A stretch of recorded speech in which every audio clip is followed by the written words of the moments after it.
The Lord is my shepherd, I shall not want. He maketh me to lie down in green pastures. He leadeth me beside the still waters. He restoreth my soul. He leadeth me in the paths of righteousness for his name's sake. Yea, though I walk through the valley of the shadow of death, I will fear no evil, for thou art with me. Thy rod and thy staff, they comfort me. Thou preparest a table before me in the presence of mine enemies. Thou anointest my head with oil, my cup runneth over. Surely goodness and mercy shall continue to follow me all the days of my life, and I will continue to dwell in the house of the most superintelligent force and power of love and creation possible forever. What's happening? Benton here, live from Los Angeles. My distinct honor and pleasure to address the fine folks of these broadcasts. Live chat, replay crew. Holla. Yes, indeed. Interesting stream yesterday. Uh, Looking back, old Benton early in the morning, taking a walk, and then probably having something to do with the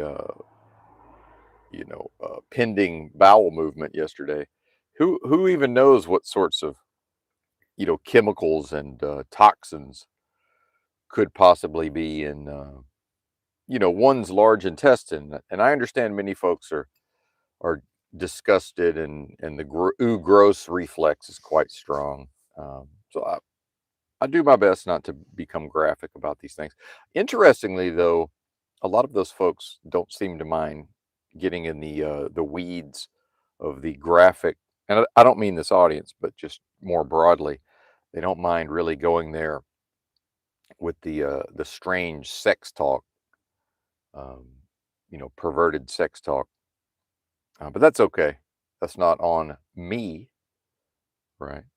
But whatever state I got into yesterday, some creative flow state. Again, best branding since the situation from Jersey Shore, and um, having taught myself over time that when such a state occurs, and I can't be the only one that at times gets into a sort of an altered state of consciousness, but based on the body chemistry, the so-called natural high, the body chemicals. And then isn't that like probably 25% of what passes for mental health treatment, maybe more than that, where individuals end up in altered states of consciousness. They don't know how to behave necessarily. The community doesn't know how to support them via what? Middle America magnanimity, if I'm saying that right. Um, Someone who's tripping out, but not tripping out in a way that's harmful or dangerous to the community, just an obvious altered state of consciousness. um, I wonder how much of mental health is tied up in putting those people on chemicals to counteract the chemicals that their bodies produce and release into the bloodstream. So yet another reason to embark on a path of you know self improvement and introspection within the individual, the raising of one's own consciousness. Hashtag GOML, of course. I've seen my hashtag is now spreading. I noticed it used in the live chat of a different channel. If this channel's even in the so-called truth community anymore, perhaps. Thank you all for the likes. Appreciate that. 4 viewing, 0 likes. That's a pretty good. It's a pretty good sign of who's in the house. Hey, what's up, mental pancakes? I don't mean you, of course. I don't mean you. Probably you up. Probably you clicked like and somebody clicked dislike, so they canceled you out, partner. Um, but good to see you.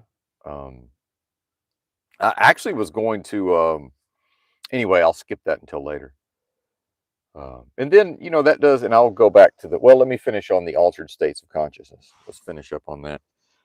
And so I've trained myself over time through, observing these states, and then, you know, learning that if the being has a desire that the state would be extended, let's say that someone such as myself who is able to control themselves and behave appropriately in such an and it's not even an altered state of consciousness. I think that's probably what passes for normal consciousness is the level of consciousness that Moloch's machine and the vacuous delusory adversarial realm of business transactions has entrained.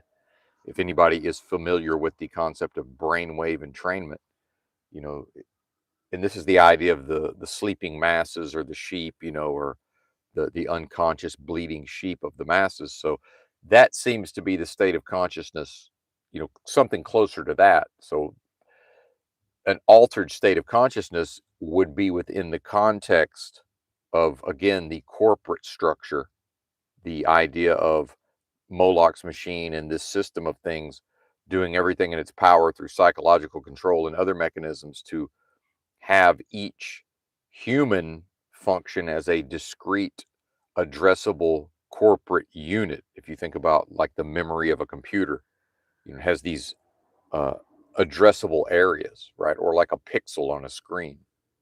The corporation, and in fact, this is one of the major ways that corporations grow ever more powerful and pervasive over time, and certainly pernicious, as diabolical has now entered the common normie lexicon. Let me introduce you to pernicious, right? A different term with a similar meaning, although not the same. So, what passes for so called collective consciousness is actually corporate consciousness, is it not?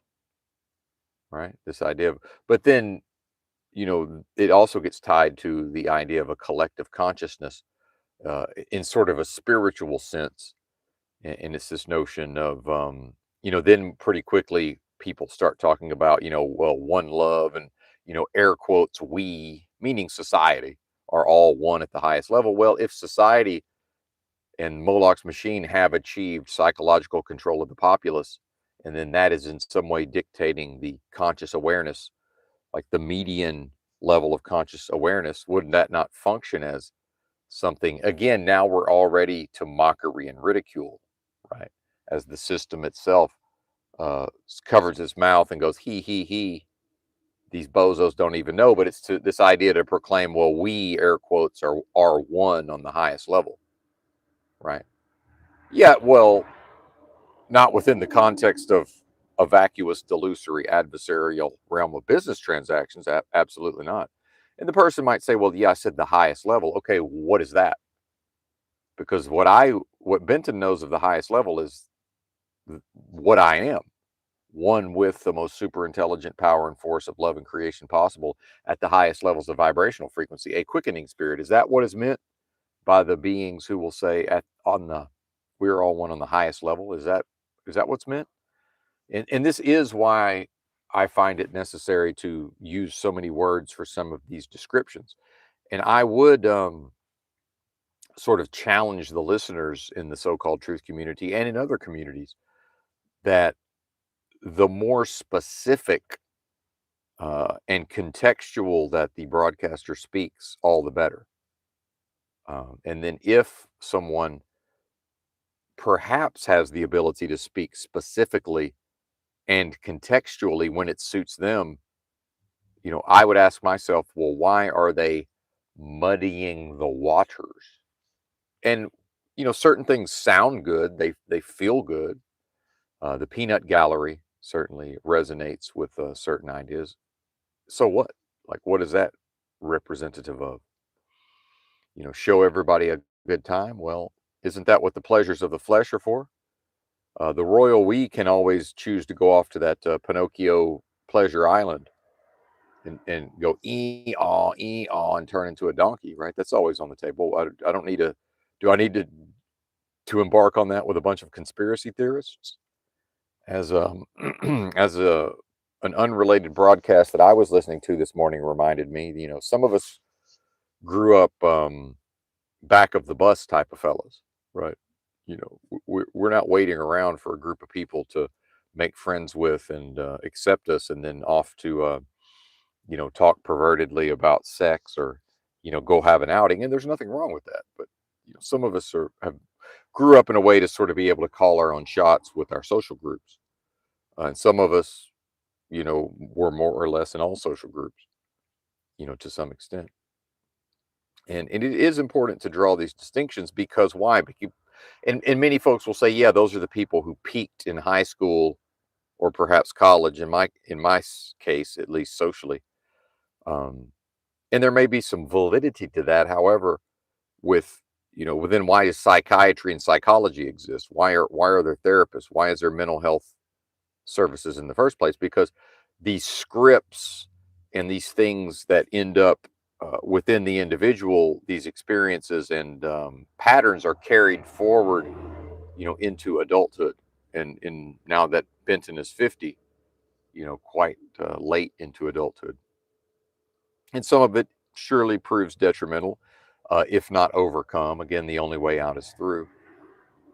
And then, in a certain context, uh, a back of the bus type person might have a little more confidence socially in a way because, hey, I understand that, when it mattered, when it wasn't attached to business transactions, when it was less transactional. Uh, so to answer a now deleted comment that I believe was being implied on yesterday's stream, um, yeah, in some ways, the version of Benton that's speaking to you is the version that had a train run on his ass by this system of things. So if somebody rhetorically asks, and I may bring up the comments because, there are interesting comments and they don't have to be made in the context of what was this called? Someone taught me something about a rotten fish fallacy, right? And, it's all within the bounds of fair play, certainly. The undiagnosed, and I understand the listener may have no idea what I'm talking about, so I will land the plane here, but more of a reminder to myself. So let's pause there and back up. Um, and I am potentially thinking about, if I do manage to make a return to truck driving, a successful return, because yeah, I only worked 7 weeks last time, but it was certainly successful. Got in, got out, got my money. That's not a given. So I do want to address that with the live chat as well as the replay crew. And I would encourage, because I know we have some people who have truck driving experience, and I would encourage, not at a level of problem solving, just more of their own commentary. And then I would want to inspire folks and say, there's nothing wrong with sharing one's own experiences. I feel like, as a person who regularly has entered into YouTube comments of many different channels and started talking about myself, many folks do find those comments interesting, right? And this is back to being a back of the bus type of person, if anybody knows what that means. The cool kids that, as soon as they were physically able to occupy the back of the bus, probably had to wait for a couple of tougher older guys to, and of course, no ladies, no girls back there. The bus driver certainly wouldn't have ever allowed that for the safety of the gals. Not that they were in danger, but more so the reputation, right, um, of the school children. But some of us couldn't wait to get back of the bus. And in fact, school, in some way, socially, was a process of starting near the front of the bus and then grade by grade, you know, inching ever closer to the back of the school bus. But then, that wasn't every kid of that age. Some of them more or less stayed where they started, which is fine, but it's a very different experience. Um, we're rambling. It's okay. Okay. Thank you all for the likes on the stream. Eight listening and four viewing. We'll take it because there's probably more upvotes, since certainly there would be some downvotes by now. Certainly. Um,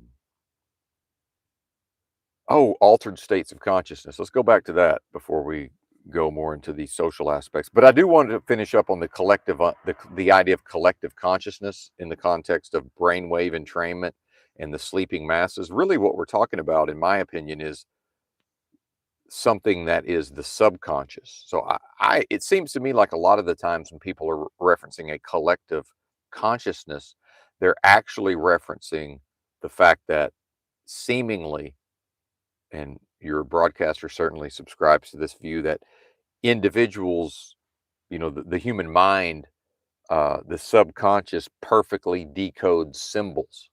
So at a symbolic level, that would represent a so-called collective consciousness whereby, and it makes sense spiritually, because if the individual could plausibly claim ignorance, right? Well, yeah, what if, somebody of lower intelligence or somebody who is less observant, could they plausibly say, well, I didn't know what was going on. It wasn't my fault. These people are insane. Like, why am I being punished or rewarded?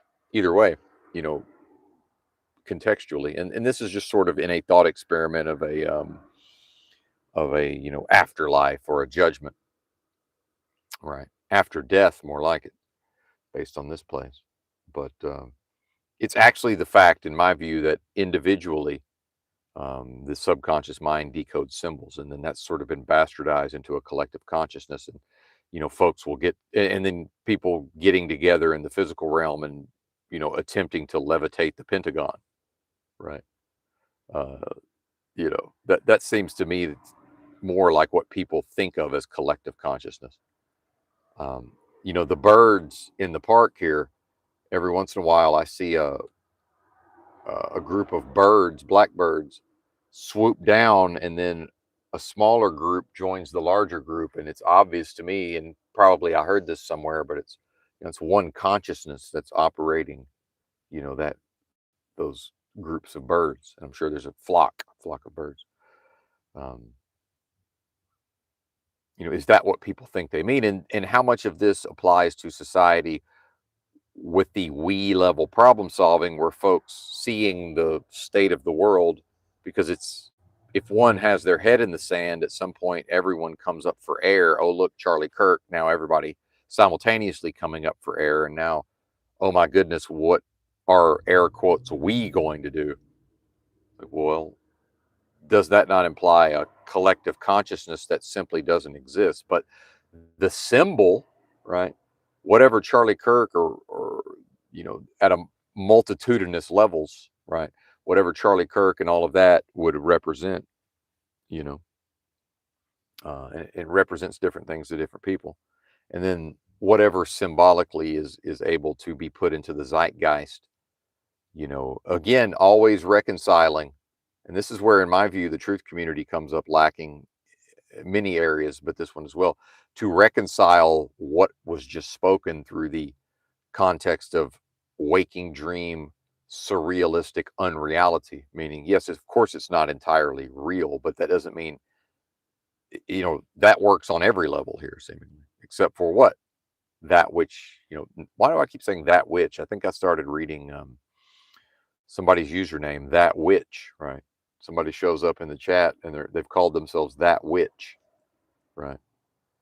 Um, and now I've, being so visual, but yeah, what I am not, there's really no reason to add more words to that. And then, is this some version of spell casting? Certainly immune to that, but um, various influences do creep in.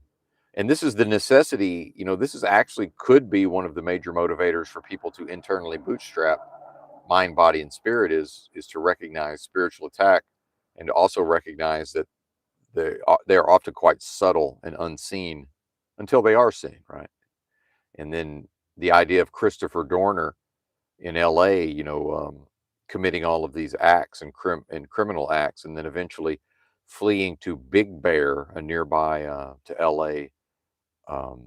Tourist area or recreation area, and then his choice of where to hide was directly across the street. He broke into a condo, an unoccupied condo, directly across the street from the police station, and then immediately the truther's mind will go, well, psyop, psyop, psyop. Well, that's fine, but that's not to negate the fact that strategically, that makes a lot of sense to hide so close to the authorities who are driving away from that building every day because they know that Christopher Dorner is in their area. And of course, they don't bother to first check what's going on across the street, because what kind of insane person would be hiding directly across the street from the police station, which immediately unlocks the proper strategy of that's the best place to hide. Of course it is. And I've noticed this with many communities, not just the so-called truth community, who sometimes are operating on a playbook. And I point out that, well, yes, based on that strategy, you've now unlocked a proper counter strategy.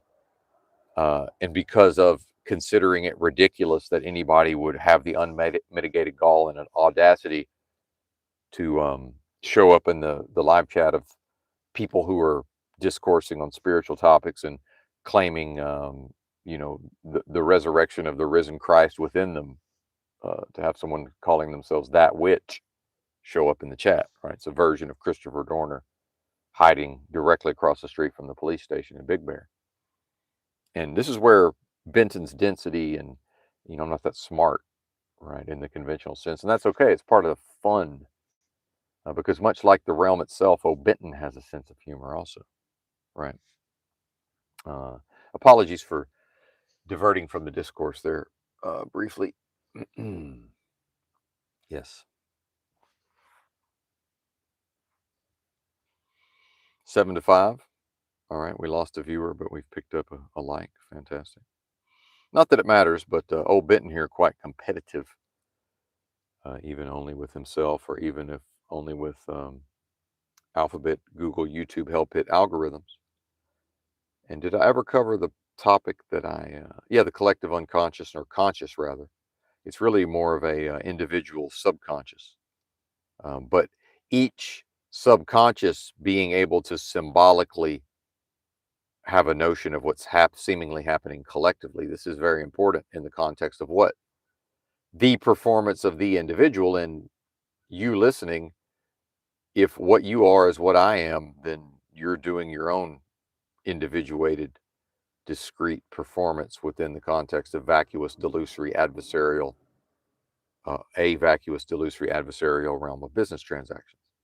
And then defining oneself for the majority of one's life in relation to that system. And as noted recently, in fact, functioning as agents of the system, or so-called system agents, because part of being sacrificed to Moloch by the parents from day one is to then be, blessed slash cursed into this system of serving the system itself. In fact, at the, as close to the core level identity as possible.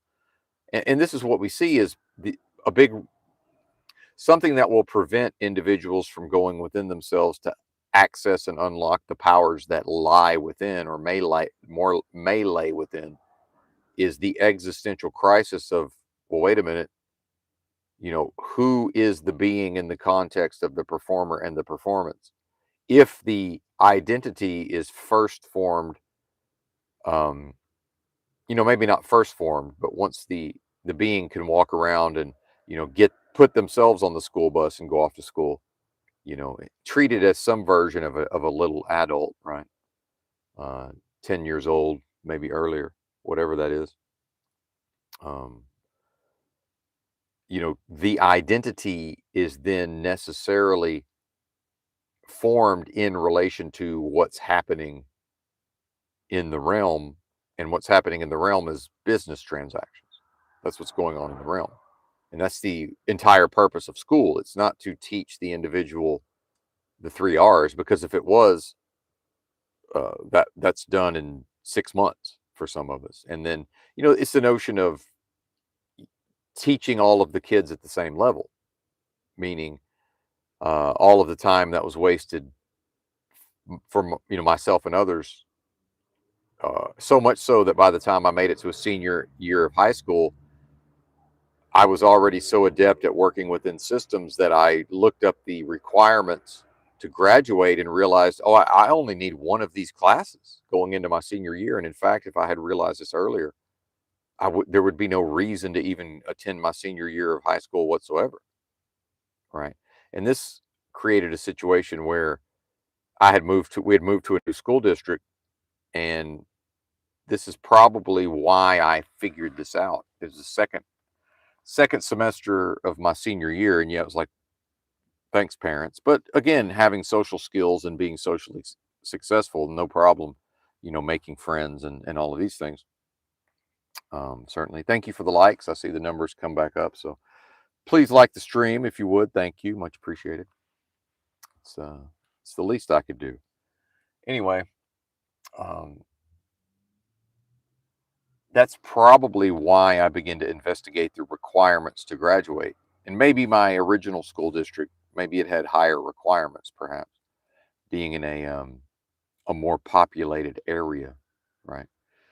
So either way, looking at the requirements, so I was, they forced me to take a certain amount of courses, and I already hear the problem solving of get your GED. Like, that's crazy. If all I have to do is do what I've been doing for all of those years and physically show up for the next however many months one semester of high school is, are you crazy? Why would I go take a GED test? And the only class I needed was English, and there's 0% chance of not passing that test, in spite of my ridiculous accent as the smartest person that sounds the dumbest. But and so it was interesting to not have to take the teacher's shit. Meaning, one of the classes I took just so that they would let me attend was speech, and the lady teaching speech decided that this class was going to put on a play or a musical, and I just said, "Well, I'm not doing that." And she's like, "What do you mean?" I said, "Well, I don't need this course to graduate, so I'm not doing that." And so she decided that, okay, what you're going to do is you're going to pick a topic and you're going to do like a lecture, and we're going to poll the class before the lecture. Do they agree with this topic or not agree with this topic? And then we're going to see if you can change their mind. So I chose gun control, and I believe I argued for it, which I'm not for gun control. Or did I argue against it? I think maybe I don't even remember. Maybe the media was. Yes, because of the high. That was people forget. I graduated high school in '93. The peak of violent crime in this country was the early '90s. So yeah, there was probably a lot of gun violence and gun control talk. Um, so yeah, I would have probably gone the other. No, legalization of marijuana. My apologies. Yeah, I've forgotten that I would have wanted to be controversial, and this does speak to the memory and the flaws in memory. And I'm realizing as I get older, my memory is simply not reliable. Yes, legalization of marijuana, which was, culturally, um, at that time, certainly a big no-no. And I changed the minds. Only a few students were willing to admit that they were in favor of it. And then just me arguing in favor of it, and as a socially successful, something of an influencer, you know, um, some of them who probably really were in favor of it maybe felt safe to go ahead and say, yeah, we are in favor of it after all. Interesting how I thought I would have talked about gun controls. Like, no, it's Arkansas. That doesn't make any sense. And so that's why I initially said I would have argued it for gun control. It's like, well, no, I wouldn't have. But even then, could have came up with some arguments. And this is debate. If people are confused, what passes for debate on YouTube, it's a skilled debater would be able to debate both sides, because in order to go into battle against the other side in a debate, I need to understand the strengths and weaknesses of what I predict their arguments are going to be, their assertions. This is how debate is. It's not supposed to be somebody who's representing thesis or assertion or proposition, such as Benton talks for 3 hours and then somebody asks a few rhetorical questions in the comments. Like, that's not debate, right? And unless I'm misremembering it, that can function as some level of a rotten fish fallacy, right? Or perhaps I didn't understand that.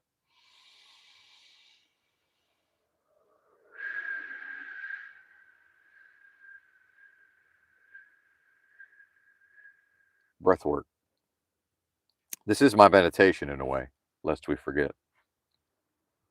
lest we forget. This is my meditation time as well, although all day is my meditation time. What's up, Rick? Good to see you. Oh, everybody got demodded, so I hope you don't take that personally, or you probably don't care, presumably. But yeah, everybody got demodded. It happens sometimes. Um, it's okay. Hopefully, no offense, no offense intended. So back to this notion of altered states of consciousness, and yesterday morning being in a very creative conscious space of awareness, and then having trained myself that as soon as the being becomes aware of such a state, oh, I'm in this state. The undeveloped individual will seek to grasp and hold that state out of a desire to prolong it. Of course, that's the exact thing that makes it go away. That putting energy into attachment, of course, causes that state of consciousness to flee. So Benton trained to accept it while observing it, but did, in retrospect, realize that I could have, or perhaps should have, just continued walking laps around the park here, and OPSEC be damned, apparently, but or taking a longer walk into different parts of the city. But what I chose to do was return to the car and do this stream, yesterday's stream, which worked out. It started strange. Death coach in the house. Had some thoughts on death coaching this morning, but was not willing to wake up that early in the morning to start making notes. So I chose to go back to sleep on some level, uh, whatever that means or implies.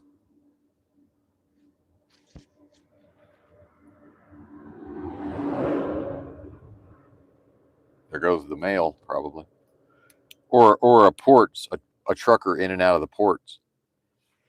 Oh, that might have been the bus. Yeah, actually, that was the bus.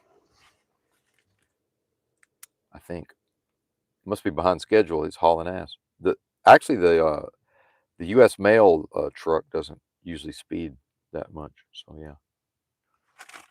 All right. I think we covered what I wanted to cover on consciousness there. So, although in typical Benton fashion, probably there will be tangential thoughts coming to mind.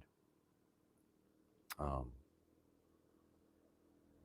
oh, tried to go live yesterday afternoon, and forgetting that it was Friday in a major city, the network was too congested. But because it's a proper network, because I'm in a big city, the download speed, and this is one of the benefits of making sure that the data is premium data. And I think folks have been confused in the past when I had US Mobile 100 gigabytes per month, and they're like, it sounds like, what do you mean? That's not very much. It's like, yeah, but it's all premium data. It doesn't slow down unless the entire network slows down. So now it's unlimited. They tell me completely uncapped premium data. And so it was the upload. I did an internet speed test after failing to go live properly, and you know, part of the way these networks deal with congestion is they just cap everybody's upload, and then if maybe somebody's on T-Mobile postpaid, so I'm on the T-Mobile network at present. If somebody's on T-Mobile postpaid or business, maybe they're going to have the uncapped upload, because somewhere in the fine print is probably, yeah, we're not gonna deprioritize your downstream data, but we'll do whatever we want with your upstream data. That's probably in the legalese somewhere, folks. Always read the proverbial fine print. Reminds me of sleeping on the sidewalk in Old Town Portland, which is a open air mental asylum, taking the first train to Beaverton, working in a call center for NikeStore.com, a third party. Did get to tour the campus. Benton slept on the sidewalk in Old Town Portland the same day that he toured the Nike campus, one of the strongest brands of all time. So certainly many novel experiences have occurred within the context of Benton and this performance. right. Um, or wrong, better or worse. Interesting, certainly. Um, I was remembering some stories I was told by the staff there, which may or may not be true. And then for some reason, when I went to Philadelphia on vacation, which may sound crazy, but I had a lovely time. How many of you could go on vacation by yourselves and have a lovely time? Well, probably the type of person like me who enjoys living in a big rig, living on the road, and spending a lot of his time by himself, but then who will also go online and just talk and talk and talk and talk. And why are my earbuds still in my ear? Let's take those out. Pretty sure that is not a good idea because until the earbuds power down, yeah, let's do that. The tinnitus is increasing, or tinnitus, however we it's spelled tinnitus, but tinnitus is kicking up. Give me a moment here. I'll try to remember my story I was telling. There we go. And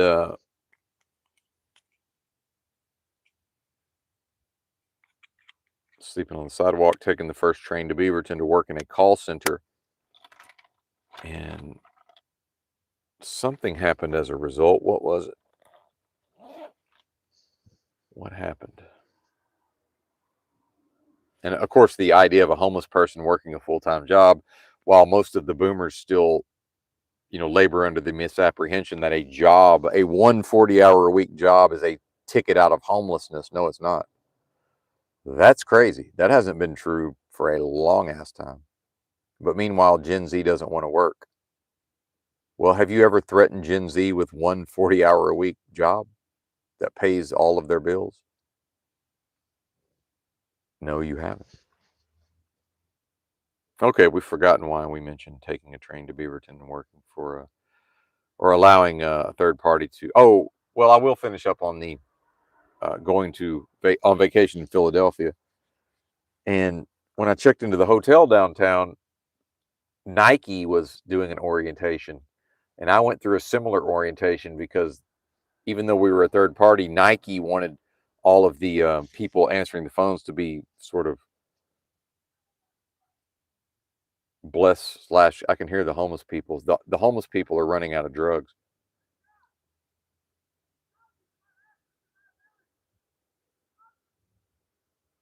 I might have picked up a discourse, or I heard the word liability. And then how far does my voice carry? Kind of want to see what this is going to be.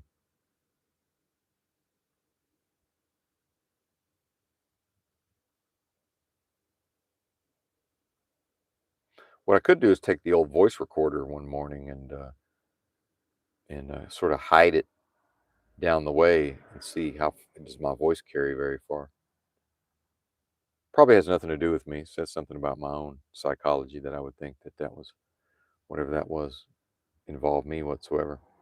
Either way, um, there was a orientation, and there was a little conference area, even though I was up on one of the higher floors, where and it's very cult. It's a cult thing, a corporate thing. There all of these people who want to have enough money to live in apartments and are trying to climb the Nike corporate ladder. And this would have been 2018, 2019 by the time I took a vacation and I took a vacation because the company, my first trucking company, gave us a week. They paid us for a week of vacation.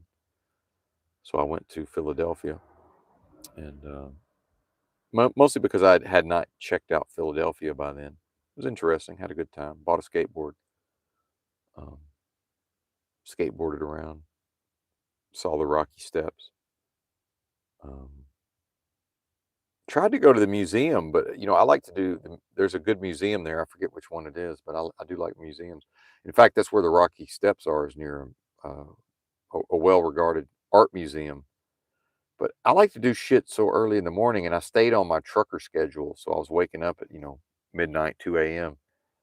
And I was the only one in there really, and made the mistake of taking my backpack and my skateboard, and of course, that's got to be checked. I paid for a ticket and everything, and I didn't like the way the staff reacted to me, really, and just left. And I gave the ticket to somebody that I passed some people. By then, people were arriving, and I just said, "Here you go. Have fun. $15 or whatever that cost." Um, it's strange, man. It's strange to be treated that way, almost like gatekeepers of the art, right? And maybe, you know, hearing my southern accent, well, this has got to be some version of somebody who might come in here and damage our art. Meanwhile, my own conduct probably would have been among the one, again, 1% of people who would treat the art reverentially, right? But profiled against, certainly. I never put that piece together in the story, so my apologies. But yeah, just remembering, in fact, being a little annoyed because of going to sleep so early and like sort of kind of waiting for the the rah of doing whatever Nike's version is of the Walmart cheer. You know, Walmart, I think, came up with that actually. And Sam Walton, if anybody, of course, I've read his book and many other books. And being from Arkansas, I've worked at the Home Office, the Walmart Museum, and all of this. Sam Walton talked about part of that Walmart cheer, and then at their, when he was still alive, and at their meetings, they'd have like the shareholders meeting or whatever, and it'd be some of the executives like in hula skirts, and it's probably some version of a humiliation ritual. But he said strategically, when he was competing supposedly against these other corporations, he wanted them to kind of play into the image of what people might think of as stereotypical Arkansas. Of course, Sam Walton from Missouri, but close enough. And Walmart store number one, Rogers, Arkansas, of course. And although I think the Ben Franklin Five and Dime started in Missouri, but either way, stack them deep, sell them cheap. And um,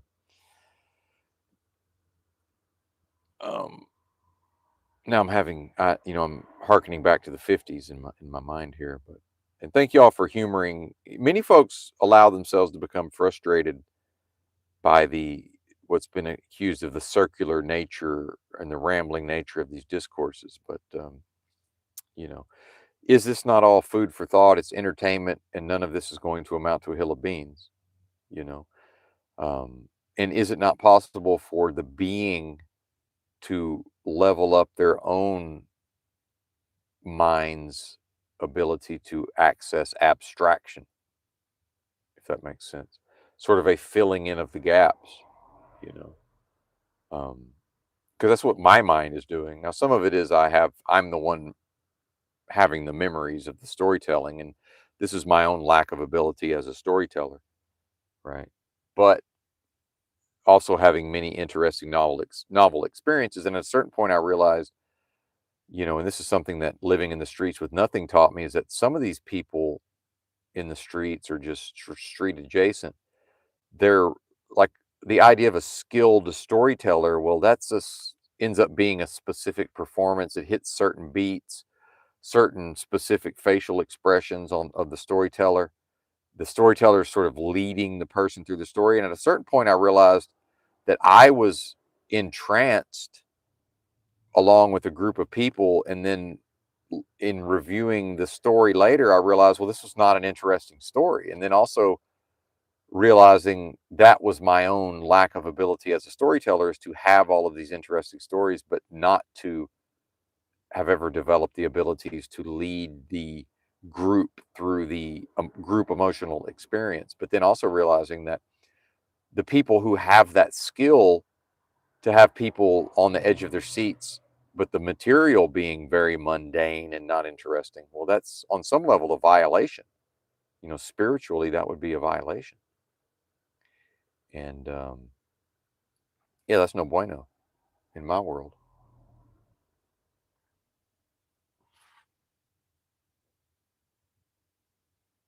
There you go. I like that, Dick. Yes. Yeah. Dick says he's clocking in for his for service at his post. I see. I like that because that is true on some level, in my opinion, and probably that's true for me as well, Dick. I probably am.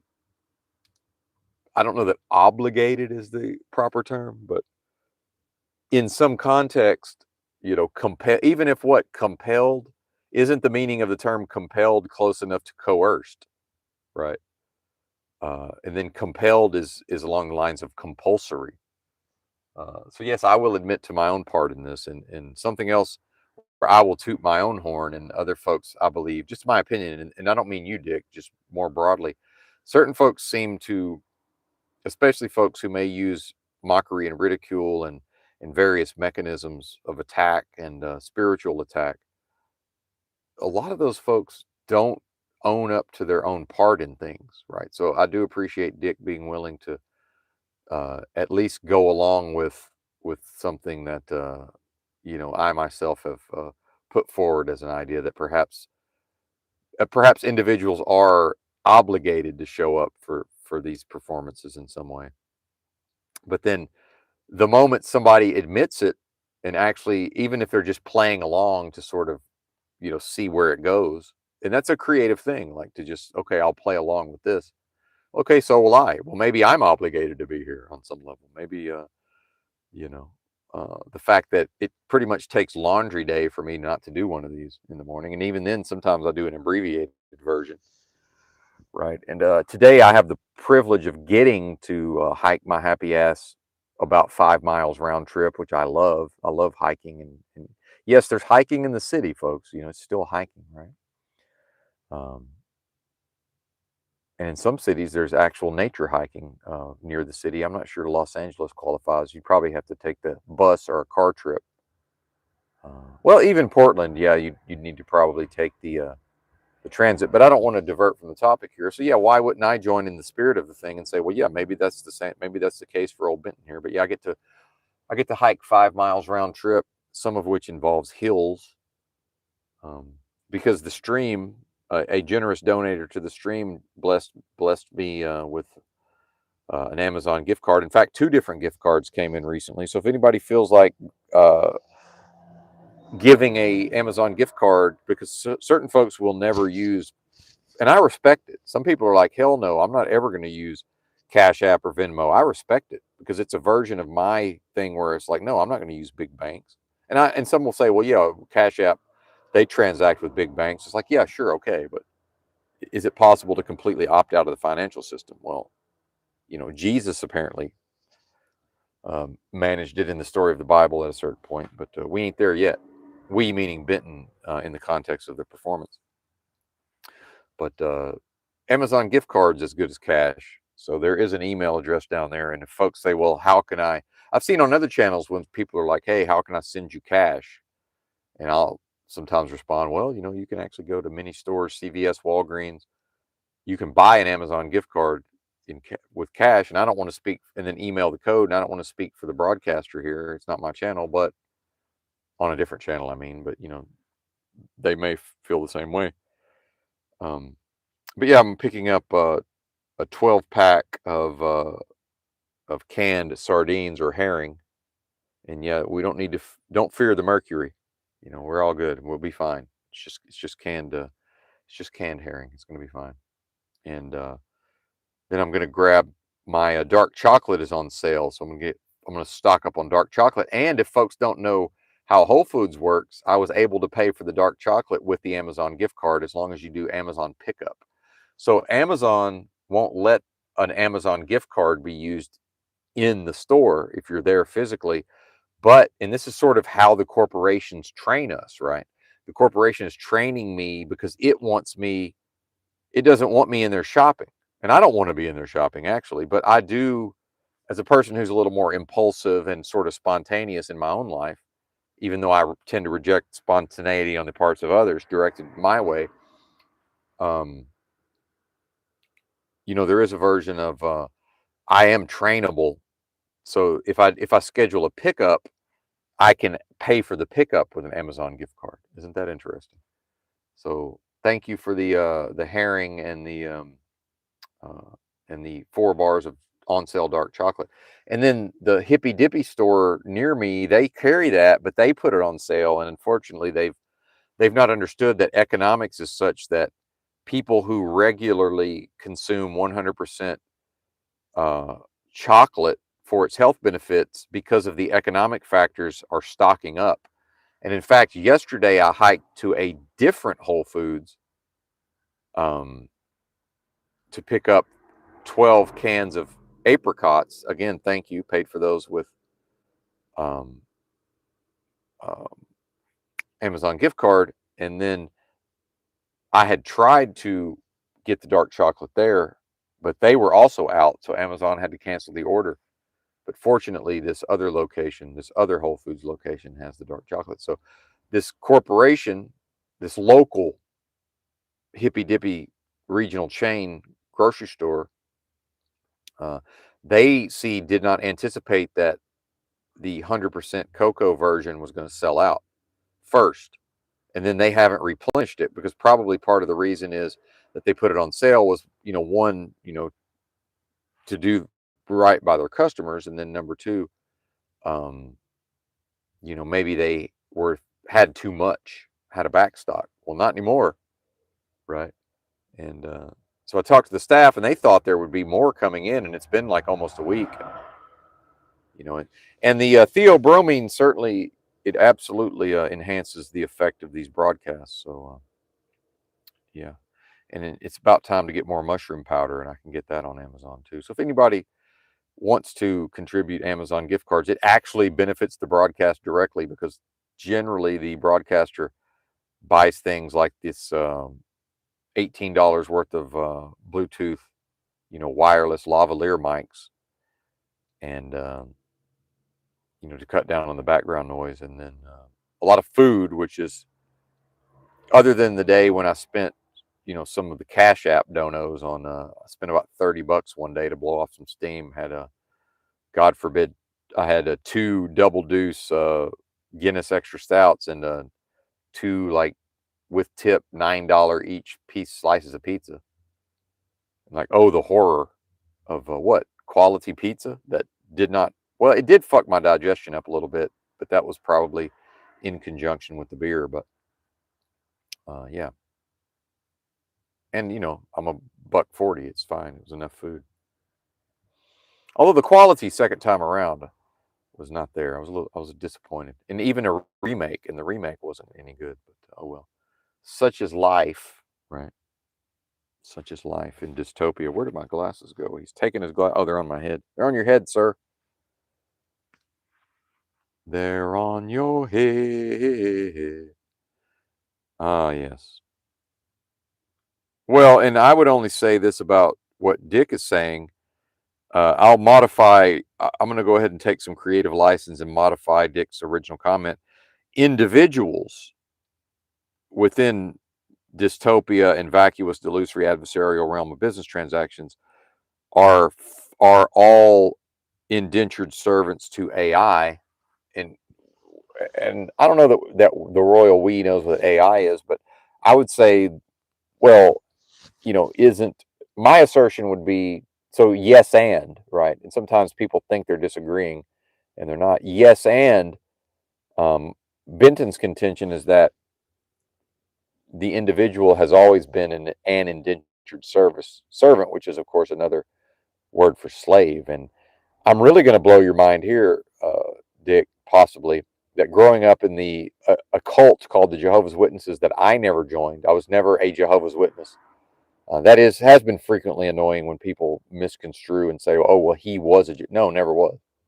I had no choice. I was a minor child. I was raised, in that vein, right? But now having utilized the AI to make thumbnails, or just to see what the AI can do at the level of art, it's 100%. I'm 100% convinced that the visuals that were seen in the Jehovah's Witness literature of the 80s was absolutely 100% AI. There's no way that wasn't AI. No fucking way. So then, having identified that the Watchtower Bible and Tract Society of Pennsylvania is fully a part of Moloch's machine, fully, and always has been, that why wouldn't the system, because certainly it would have had access to what has now been rolled out that's called artificial intelligence.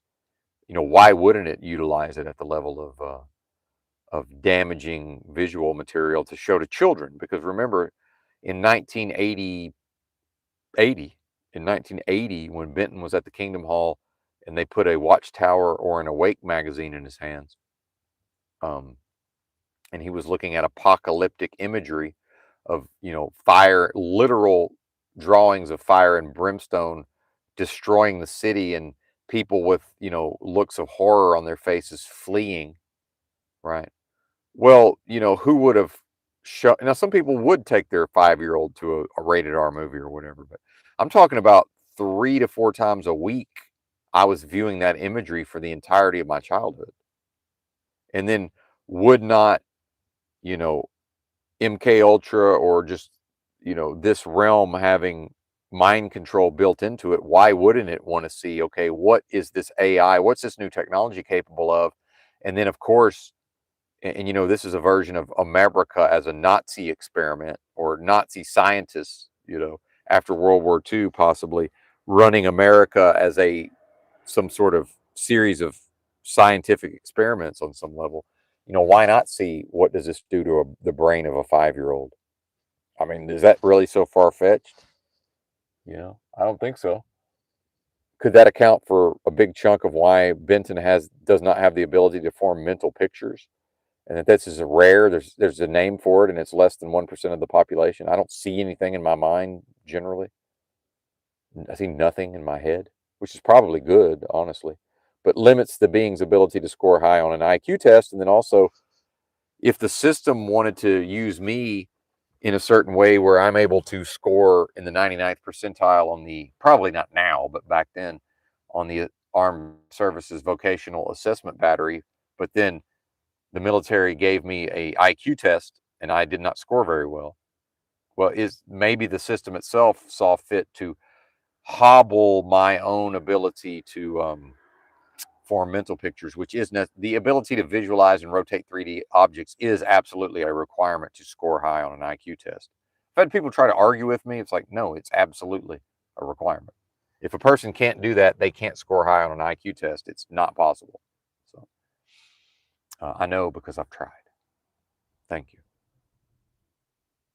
But the Armed Services Vocational Assessment Battery involves viewing a drawing and then a series of drawings, and says, okay, here's the pulley, here's the lever. If the weight is placed here, what is the function of this? What will the system do? But here's your choice. You got to choose from one of three things. And that I can do perfectly. I'm like, okay, well, obviously it's this and that and the third, but can't rotate a 3D object in my mind. So, interesting how that works. Let me give me a moment to recenter from the temporarily experiencing the annoyance of bozos not choosing not to accept my tree. And why do I care, right? Why do I care that people are bozos? I don't know. Maybe because I foresee a day where they won't be bozos. But Dick says that I contemplate deeply. This is also his burden or blessing. Well, it's not a burden in my case. However, what I found expeditious in my own life was to choose to insert myself into homelessness back in about 2012. Although that wasn't the entirety of the reason, but one of the major upsides of inserting myself into homelessness back then was to have many hours every day to um, engage in contemplation on a deep level, and that continues to this day. And what happens is now, sometimes I'm sitting around my car deep in thought, and somebody who typically doesn't, and I will vent some frustration here. And so, as somebody who was raised in the Jehovah's Witnesses, I was taught how to cold approach the general public. And so, rule number one, and this is what a lot of people get wrong with the homeless: don't ever sneak up behind the homeless person and try to tap them on the shoulder or talk to them. Now, part of this is people don't understand their own fears. They don't understand that they are scared because it's a bit nerve inducing to approach a stranger and talk to them. It's very stressful, right, for most people. So they tend to do it in a way that doesn't suit the approachee. And part of that is to do it from a position of strength. And the misinterpretation of the position of strength is to catch the approachee in a moment of weakness. And I'd say, no, that's what the Jehovah's Witness cult does, but they do it based on the person's emotional state and where they are in their life. And that's how my own parents were preyed upon by a predatory organization, because they were feeling some type of way about, oh, we're about to have a kid, a child, me, and we want to make sure to raise it properly. And then in the context of the culture and the Bible Belt would have been, we got to find, now we have to join a church, right? Meaning my parents. And me by extension.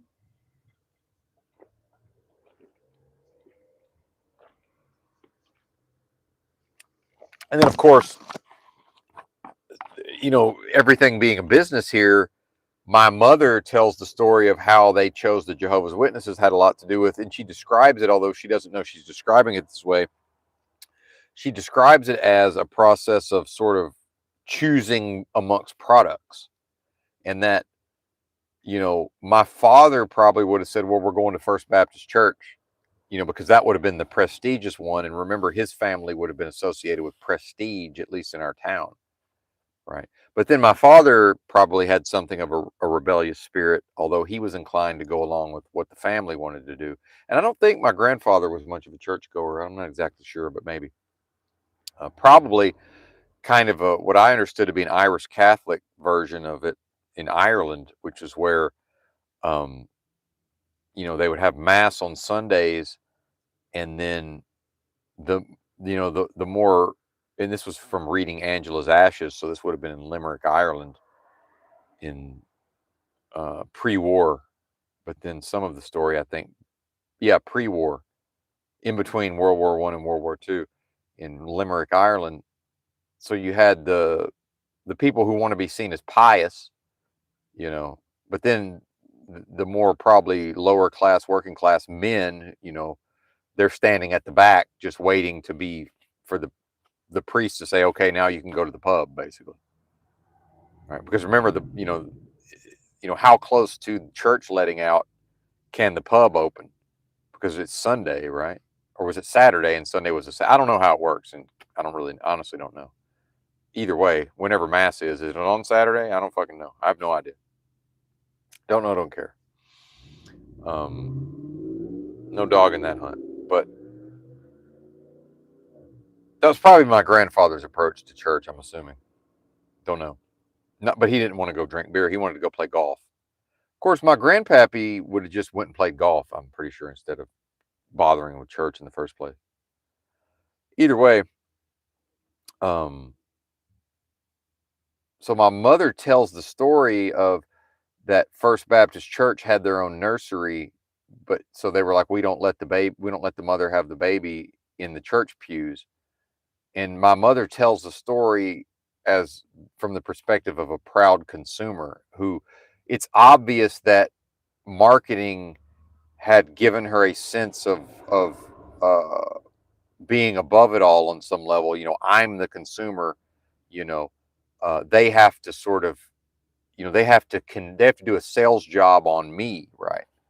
And then so she talked about what she liked about the Jehovah's Witnesses was that there was no nursery, and it would have been yeah, of course they were encouraged to bring the baby in there, you dummy, because, and I'm not calling my mom a dummy, it's just it was because as soon as you are willing to put that Awake and Watchtower magazine in front of their eyes, and is that a version now of people laughing because the baby is now finds a magazine and tries to swipe on it. It's like, no, that's a joke on you. That's not the baby doing something foolish and amusing.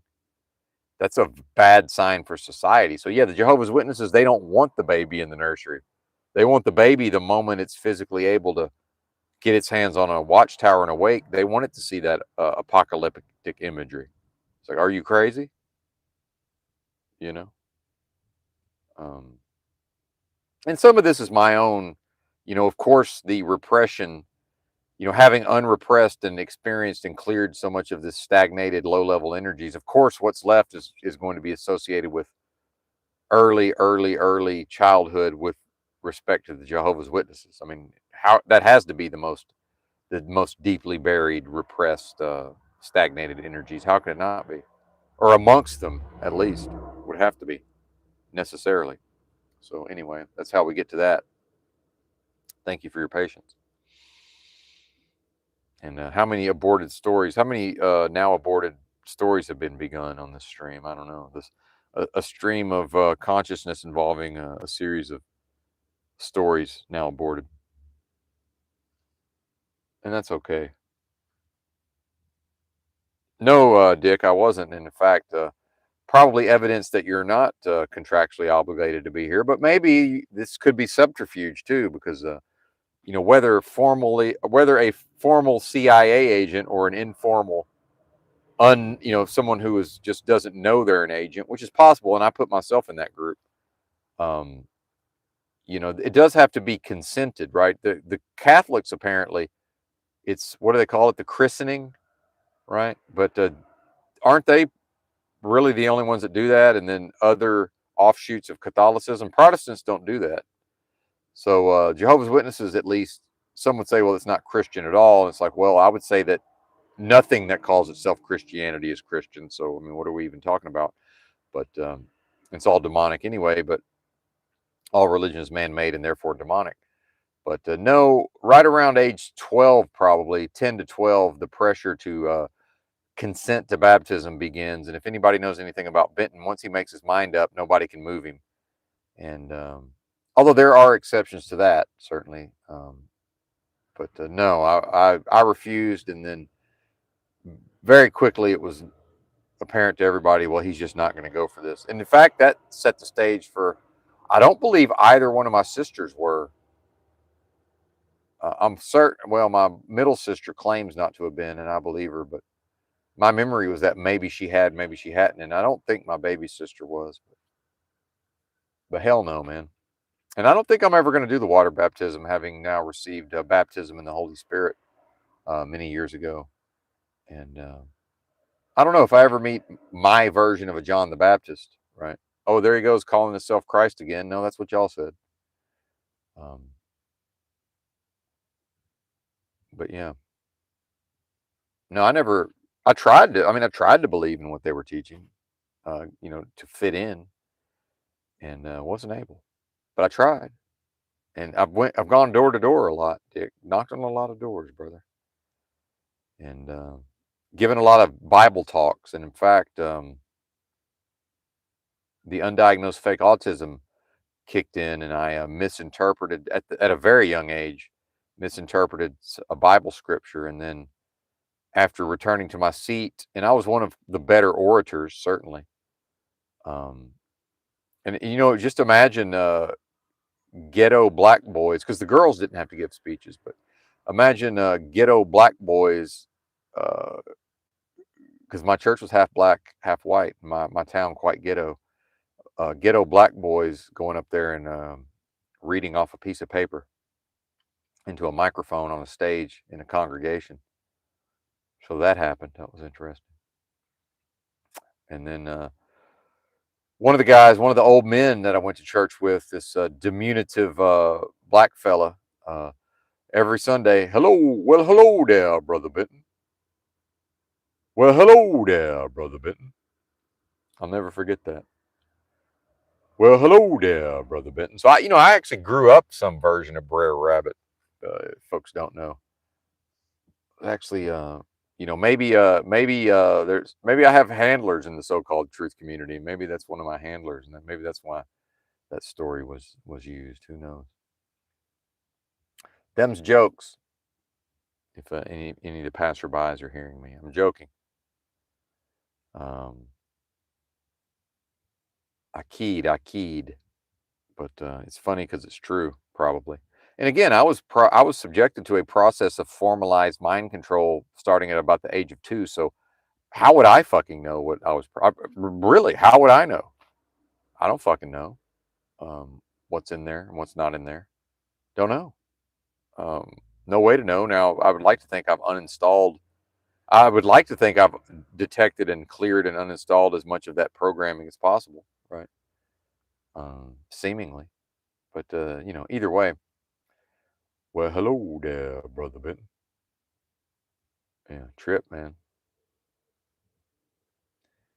Yeah, so I gave this talk and I misinterpreted a Bible scripture and was then, as a very sensitive lad, although still outgoing and gregarious, but quite sensitive. And of course, a lot of the mind control actually made me think I was an extrovert when it's quite the opposite, quite introverted. But funny how that works. But I'm pretty sure that was the last Bible talk I ever gave, even though I would have been expected to give Bible talks after that because I was so harshly, the critique stung so deeply to be criticized in such an overt manner in front of, and some will say, well, yeah, that is MK Ultra mind control, right? That is MK Ultra mind control to be, so publicly shamed and ridiculed for what? If we look at the story of Uncle Ted, Theodore J. Kaczynski, the Unabomber, that's what happened to him, right? At a certain point of he signed up for MK Ultra, and then at a certain point they recorded him or they listened to him, tell his idealistic notions of society and such, and then these high level professors mocked and ridiculed his ideas and were basically like, you know, what a bozo you are, sir. And it was a version of that. It was a version of you're a fucking bozo. Now, different than Kaczynski, and maybe I did give Bible talks after that, but my memory is that I didn't. But who knows? The memory's not accurate. But Ted, at least, if he's a reliable narrator, Uncle Ted would have said that he actually remained in the MK Ultra because he wanted to impose his will on those folks. And maybe that's probably part of the MK Ultra, because listen to this, I've got my own imposition of will stories that Ted said that he continued to subject himself to that. Now, people are going to say, well, that sounds like a cope. And I'm like, yeah, I'm sure it does. What's not a cope on some level here? If we extrapolate from a far enough remove view in the context of death and this world of death, and the idea of a death coach, and meaning that this isn't even life. So, yeah, on some level, what's not a cope, really? And Ted was basically like, I got to show these motherfuckers that they can't defeat me, right? And that's probably part of him becoming a Cal Berkeley, the youngest ever Cal Berkeley professor, apparently.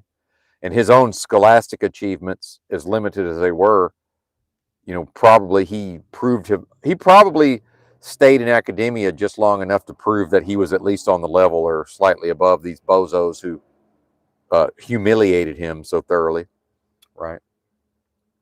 And some of this I'm putting together for the first time. But then my own version of that was I had this, little shop of horrors dentist, although I didn't see it that way because my parents had money. This guy was determined to extract as much money out of my parents as possible by drilling on my teeth. And so apparently I had a lot of tooth decay. Although as an adult, I've not had that much tooth decay, at least prior to, my health issues that certainly damaged my teeth. Either way, they've recovered to some extent. Dark chocolate without sugar actually helped them remineralize the teeth.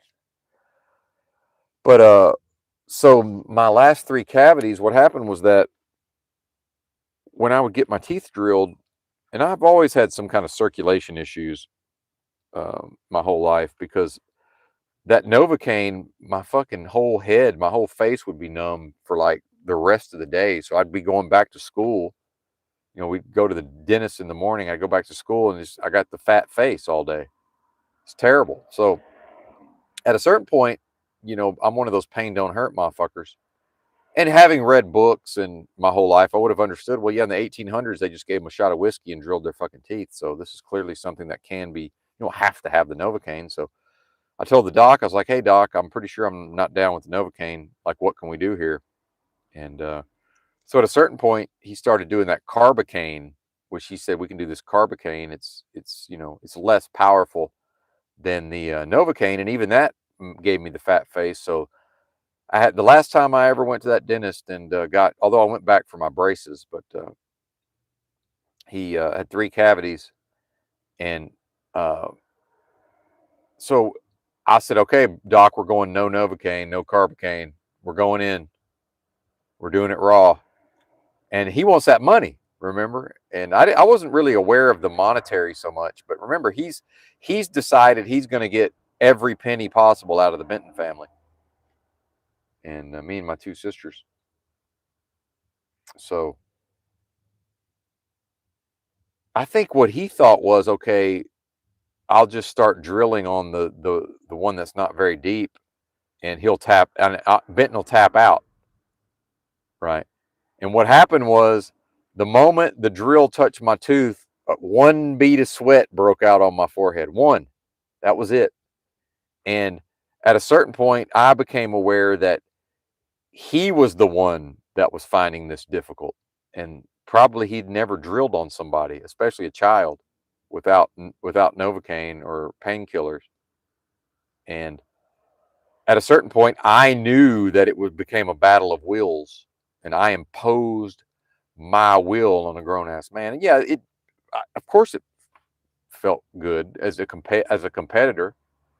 And then that's probably part of, then imposing my will on my father when he thought he was going to be an authoritarian and drag me off to another city to go to a Jehovah's Witness convention. And we were going to ride along with some of my best friend's family, who was also a Jehovah's Witness. And he thought he was going to humiliate me in front of everybody and not allow me to listen to my music on my headphones. Right. And the miracle of even having a fucking cassette player by then. And I was 14 or 15, I guess. And so he thought he was going to take me out back the proverbial woodshed and got me up against the house and tried to bully me. And then I imposed my will on him, which is, hey, buddy, you can absolutely get your way, but you're going to have to kill me, Jack. And we saw who had a greater willpower in that moment, and it wasn't him. And my dad's a puss, and as most bullies are, right? He came from a family of bullies. My own grandfather a bully to some extent. I hate to admit it, but yeah, to some extent, right? My family loves to tell this story when, in his older years, in his 50s probably, my grandfather was at some buffet in town and apparently blew his nose a little too close to the buffet, in the handkerchief days. And I don't know. It could have been at the country club. I'm not exactly sure. Maybe it was a member of the staff. I don't know. See, this was told as like some big tough black fella tried to tell him, "Hey, buddy," you know. But maybe it wasn't. Maybe it was a white guy, and I'm just misremembering. But probably the whites would have been deferential to his sports career. I'm assuming so. And then the story relayed with pride of my grandfather just saying, "Hey, buddy, you mind your business and I'll mind mine." But then at a certain point, I reflected on the story and thought, well, this is just an asshole. This is not right. This is just an asshole and some version of a bully, right? Where's the glory in this story? I don't understand. What is this? And then I ran into a person. Wait a minute. Did we just have a? Wait a minute. I'll be right back. BRB.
Yep. Had to get a GP there. My some of my college buddies that I also went to high school with, although we were not friends in high school, but we became friends in college, and They were the jocks. I was never friends with the jocks in high school because I wasn't a jock, even though I was good at basketball. I didn't play on any of the sports teams. The whole Jehovah's Witness thing precluded me from that. But we call that general purpose. Is when the being may or may not have just shat their pants. Right. It's got to get a GP. General purpose ass wiping. Oh, thank you, Freedom Grower. Well, and the discernment is part of it, but then also just the spirit of I'm not going to do that, and you can't make me.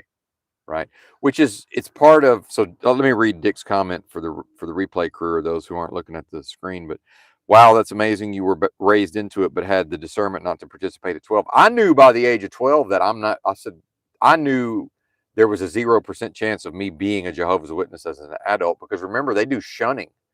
So I was taught, although culturally where I'm from, this really wasn't a thing culturally, but the teaching was, if a person is kicked out, they get shunned. So now, technically speaking, I don't know that my family would have had to shun me, because if I never got baptized, then see, if you get baptized and then you fall into error and they kick you out, it's called disfellowshipped. And then if the person is disfellowshipped, if they want to come back to the Kingdom Hall, they have to come back, but nobody will talk to them, and they just sit in the back. And then eventually, if they're, you know, is recalcitrant the word? If over a period of time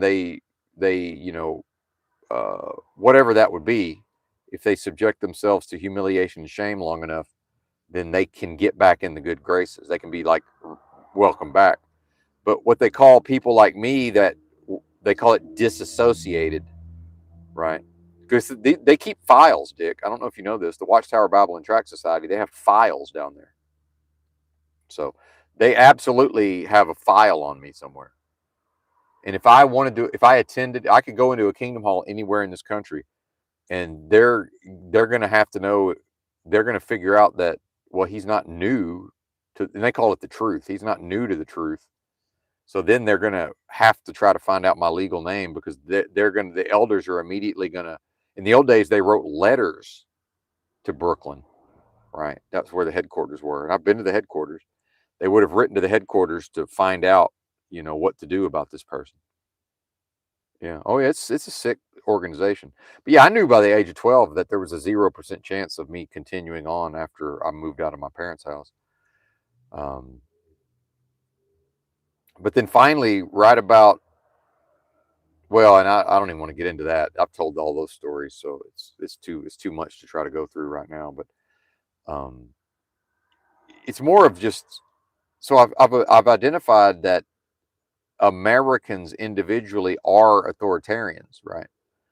Well, I have certain authoritarian and tyrannical personality traits, but it manifests more along the lines of somebody who can just, once he chooses to do a thing, nobody else can impose their will and force it the other way, which is a form of authoritarianism, probably, sadly.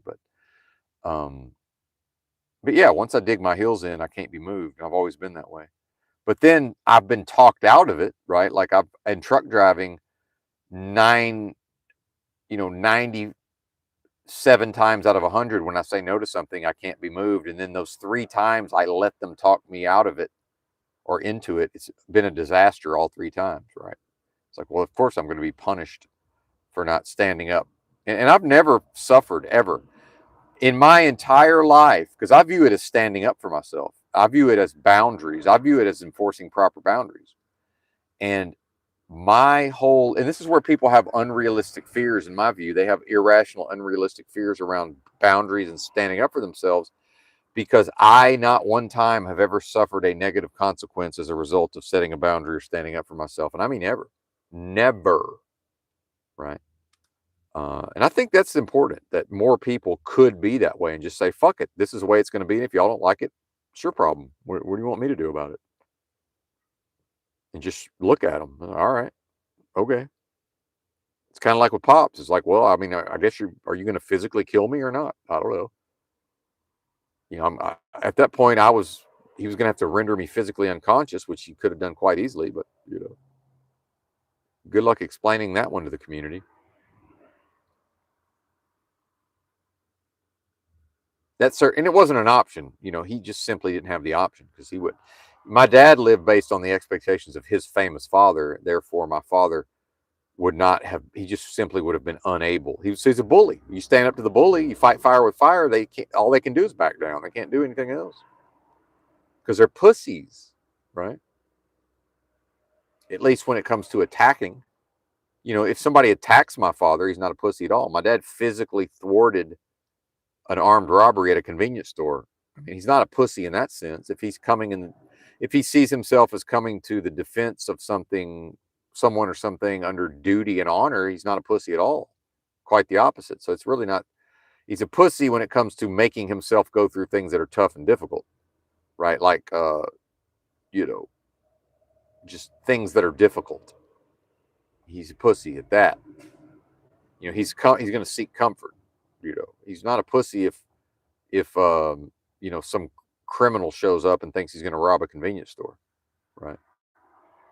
He's going to pretty quickly find out, well, there's some people physically capable of just snatching your ass up and throwing you up against a wall and holding you there until the authorities arrive, right? And he would have been 50. He would have been in his 50s. Yeah, he was 50 probably. Yeah. So this idea that a man's testosterone declines with age, that's a fucking lie. As a group, the group sees their testosterone. If you take all men as a group and you measure their testosterone, that measurement declines with age. Some men make the same amount of testosterone the whole way through. And Pops is one of those, and I'm pretty sure I'm one of those. But yeah, thanks, Dick. I appreciate it.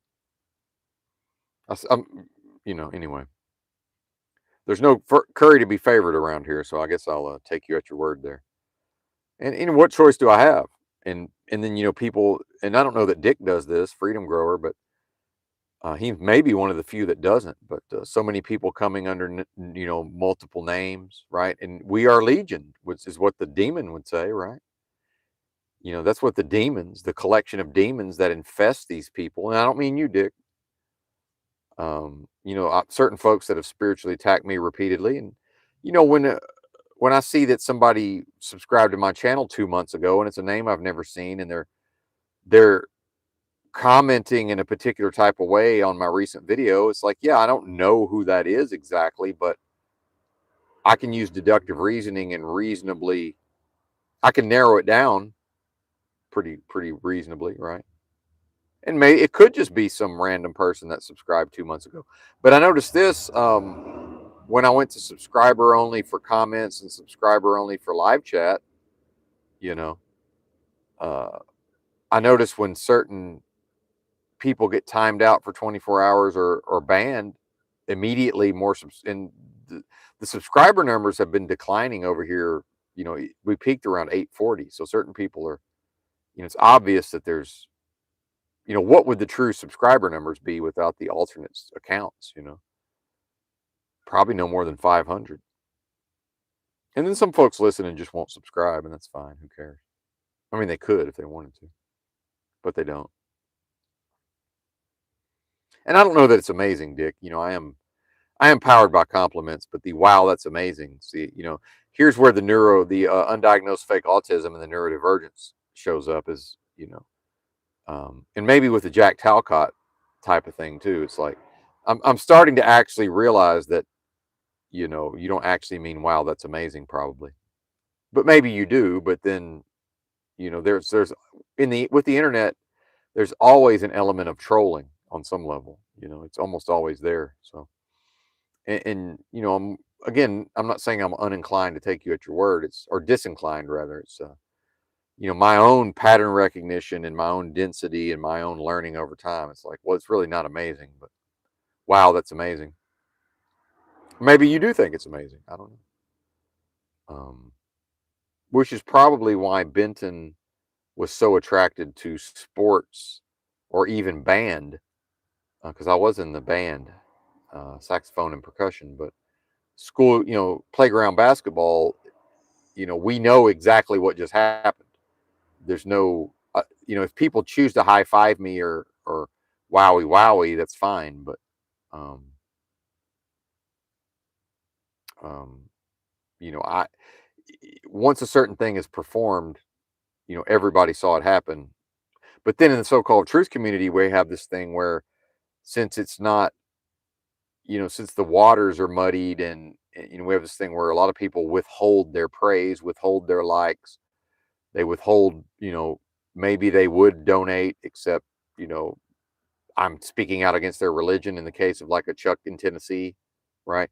And then how much, and I don't care, Chuck, if you're listening, or if anybody wants to relay this to Chuck, I don't give a shit. In fact, I'm happy that to see other channels get donations, right? And Chuck has donated here before, and I never feel, I don't ever feel entitled to somebody's donation. Um, that's a violation, right? If people give, it's because they want it. I would want it to be because they want to freely contribute. And in fact, one of my motivators for particularly for possibly returning to truck driving is I would like to be able to drop a hundo on somebody every once in a while. And I already know who I'm going to drop a hundo on, and it's not in the so-called truth community. But and I think that person might listen, although I'm not sure. So I'm not going to divulge who it is. But there's at least one channel I'd like to drop a hundo on. Um,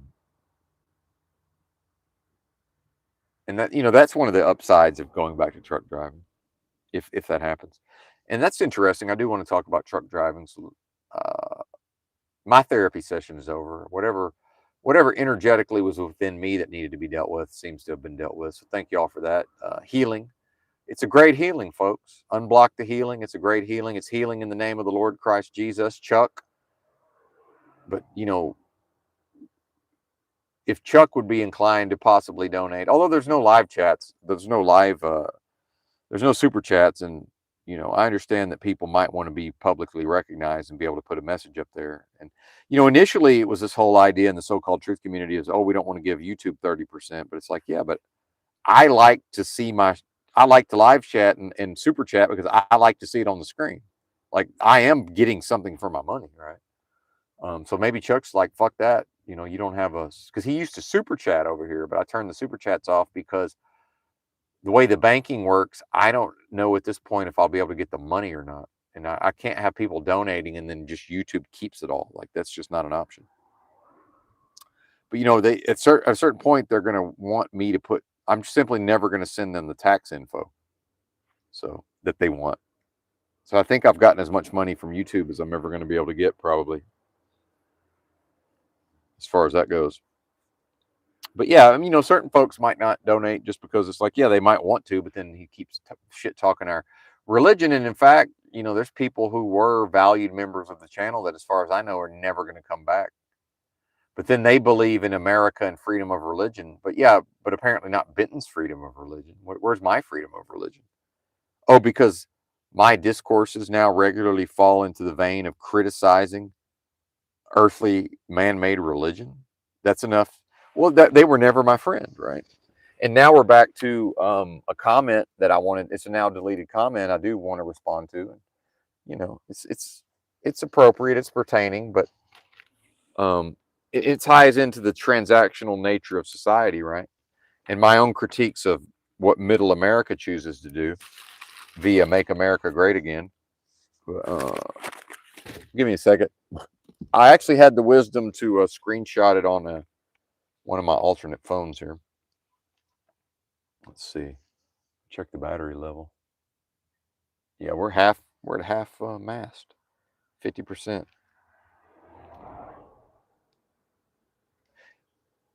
Ah, shit. What a mess.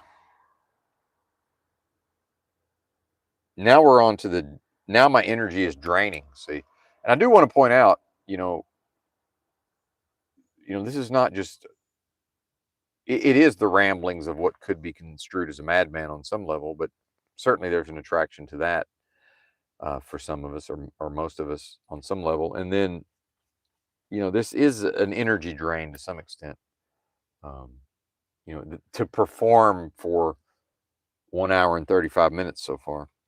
And people can ridicule and mock the level of performance. That's fine, but It's still a person doing a thing. Yeah, let me find this screenshot. Give me a second.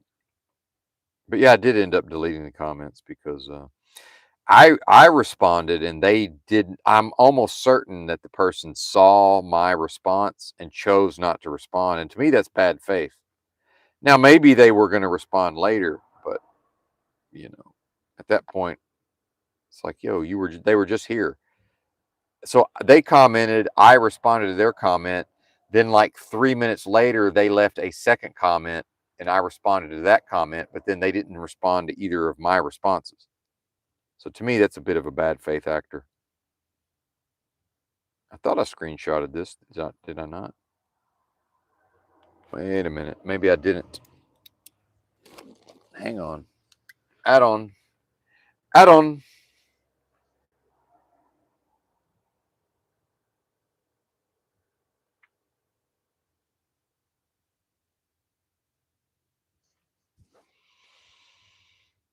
Thank you for your patience. Oh, and I did not shit my pants earlier, thankfully.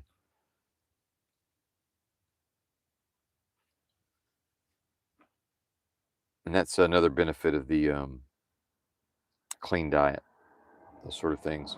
It's a little bit easier to avert the crisis. Catastrophe averted. All right, here we go. This would be funny if I.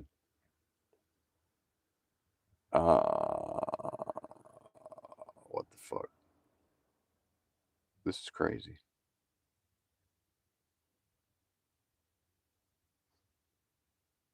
I know I screenshot. Oh, it must be on the phone I'm on. How did I do this on the phone I'm on, though? It's got to be the one I'm broadcasting from. Fucking A. Be right back. Does this end the stream if I leave it? See, now I don't know if it ends the stream. Yeah, what the hell?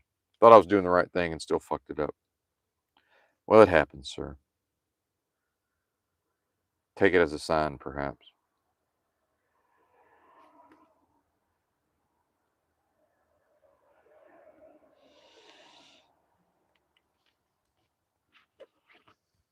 Let me try again. I'm having trouble accepting that it's not on this. It's got to be on here.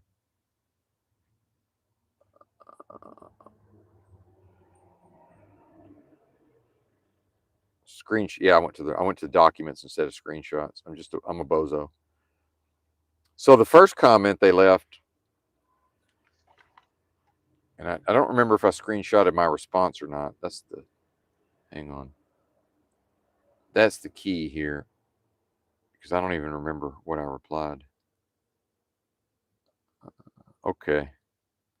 So the first one, and this is a hint to who this may be, but the username is the user is Burning Tongue, which kind of already starts to imply some things around religion.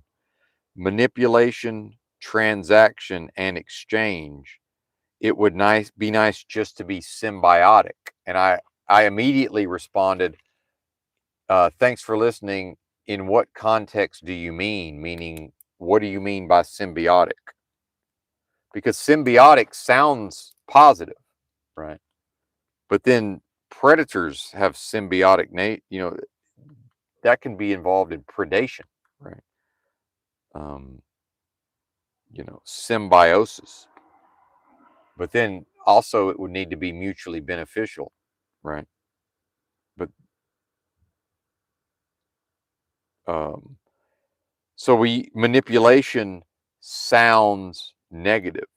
The idea of transactional society sounds negative, and then exchange, you know, neutral perhaps, or maybe even positive. But then symbiotic sounds positive. But let's go to the definition of symbiotic, because I can't assume the context.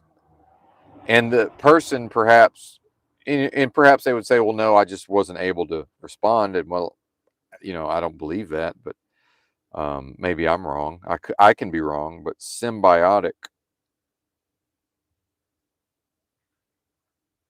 is adjective ecology of or relating to, well, never mind. Living together, right? So, in a sense, are people not living together, right?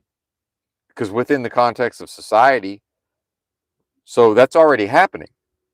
And so a lot of this is, but then you get into the second definition outside of a strictly ecological sense of a relationship with mutual benefit between two individuals, organisms, or groups.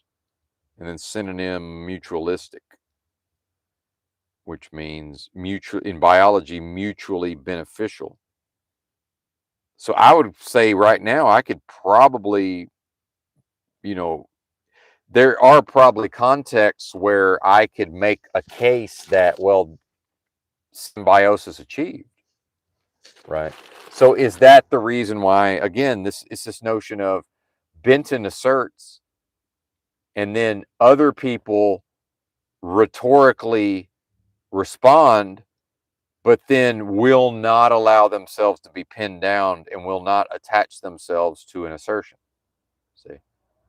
So that's the thing that's being deleted. It's the, hey, I see that the person is refusing to make an actual assertion here. And if that represents a rotten fish fallacy, because what's being implied is, and it was my own ownership of my own Machiavellian or dark triad personality traits, or, some antisocial, right? But this was in the context of being damn near accused of psychopathy, right? And then finally pulling my head out of my ass and saying, well, unlike one Jack Talcott, the phenomenon unto himself known as Jack Talcott, my primary motivator has never and will never be jealousy and envy. I'm simply not wired for that. You know, Jack Talcott would be a very different human being if he wasn't wired for jealousy and envy. You know, um, there's a I don't even want to get into it, but I've ran myself through numerous gauntlets in life. A lot of it involving competition. You know, can we ever cite a single example of Jack Talcott? Consistently competing with and besting his peers. In any arena, right? And it's not a pejorative. Most people, it's not to insult him. Most people can't. But the being who competes against and bests his peers doesn't beat them every time. And how are you going to have a person wired for jealousy and envy and spend much of their own adolescence every day competing with their peers and taking the worst of it from from an athletic ability standpoint? Yeah, I'm above average athlete for a white guy. It's a very different thing than I'm not Johnny Manziel on the football field. You know, that's a whole nother level. I'm not Matt Jones from former Arkansas quarterback, who's just as athletic, is more athletic than most of the black guys. Like, no, it's just no. I'm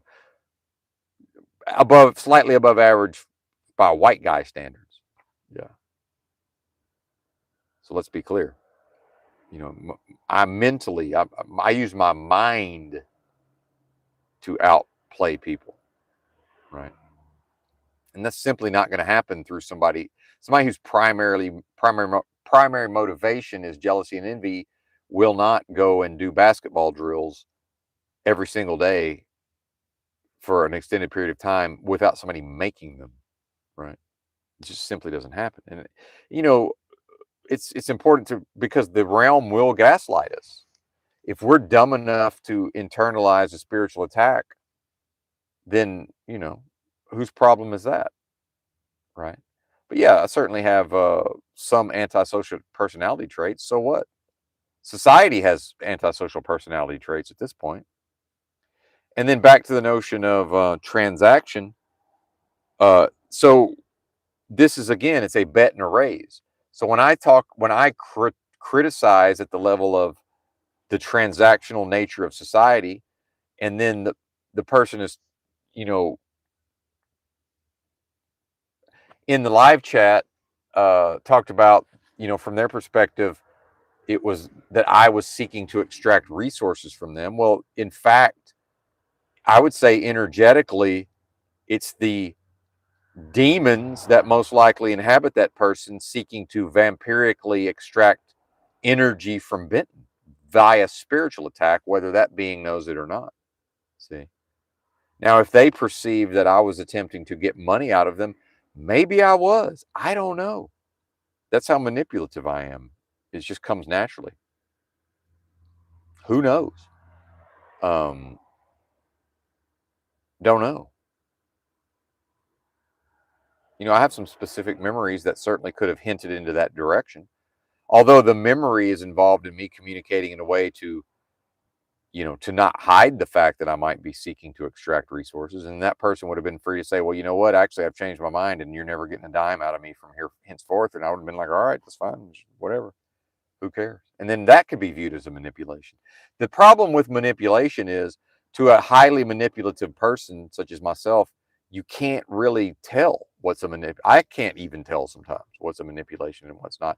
And this is where the morality comes in, is to have my own morality and principles and code as a man, and to set boundaries for myself. So this is where we get into my uncles. And I met some guy who it was in the context of a Razorback football game, and somehow I met a guy, and we got an older fella, and he was from my hometown. And when I found out he was from my hometown, he knew everybody in my hometown of a certain age knew of my grandfather.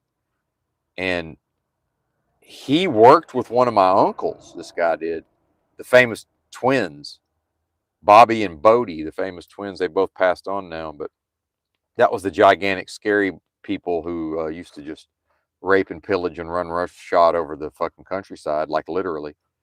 And well, not the raping that I know of, but the pillaging certainly, and the big bullies. Imagine a gigantic, scary, physically imposing bully that you can't outrun. It's like, what is this? That's that's a Benton at their full physical expression. And what I've noted at a certain point is, there's a part of me that will never understand that I'm not physically that size with those abilities. Like, something in my spirit believes it's that, even though it's not. And so he said, yeah, one of them was known for preaching, and probably was a natural born preacher on some level, but in the vein of an actual preacher who preaches in churches, he would probably womanize, although I can't say that for sure. I never heard any word of it if he did womanize, but certainly the drinking and the carousing and the going out to roadhouses, Arkansas roadhouses, and all of this. And he said, yeah, but he would get all, on fire for the Lord, and would want to preach to us at work. And he said that was all fine and good, but then, it sort of falls flat when he's out there raising hell on the weekends, which wasn't even that culturally acceptable necessarily. I mean, it kind of was, but it kind of wasn't. And, again, back to the idea of the Angela's Ashes and the more working class, rough and tumble men, Irishmen in Limerick, Ireland, standing at the back of mass and then just waiting to be dismissed so they go to the pub, On some level, they could kind of do what they wanted, right? And now I'm starting to remember stories untold that I started to tell on this stream, but that's okay. A bit of mystery is fine. A bit of mystery is fine. And, that's the thing with my own preaching and my own spiritual path is, it must be lived. Then we get into, there's a reason why women are more or less offering themselves. Well, people are more or less offering themselves to me at times, right? But, more so women, but I am in an area where that not necessarily a woman, but either way, and just, to be clear.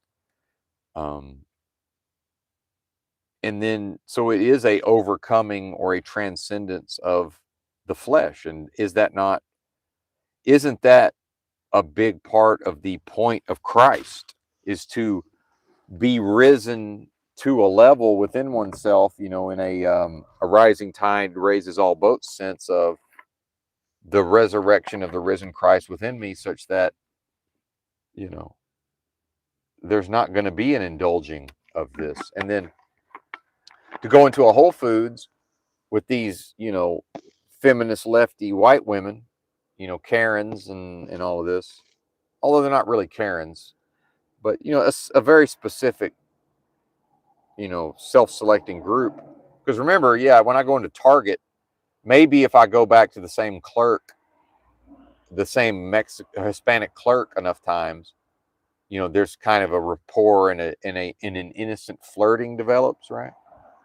And where you can tell, well, I kind of like them and they kind of like me, and that's probably the way, air quotes, God intended it, and we're never going to find out because I'm not trying to get married for the third time. Meanwhile, this is probably a woman in her 20s, and if I actually cared about her, and I'm not saying I do or I don't, I'm saying that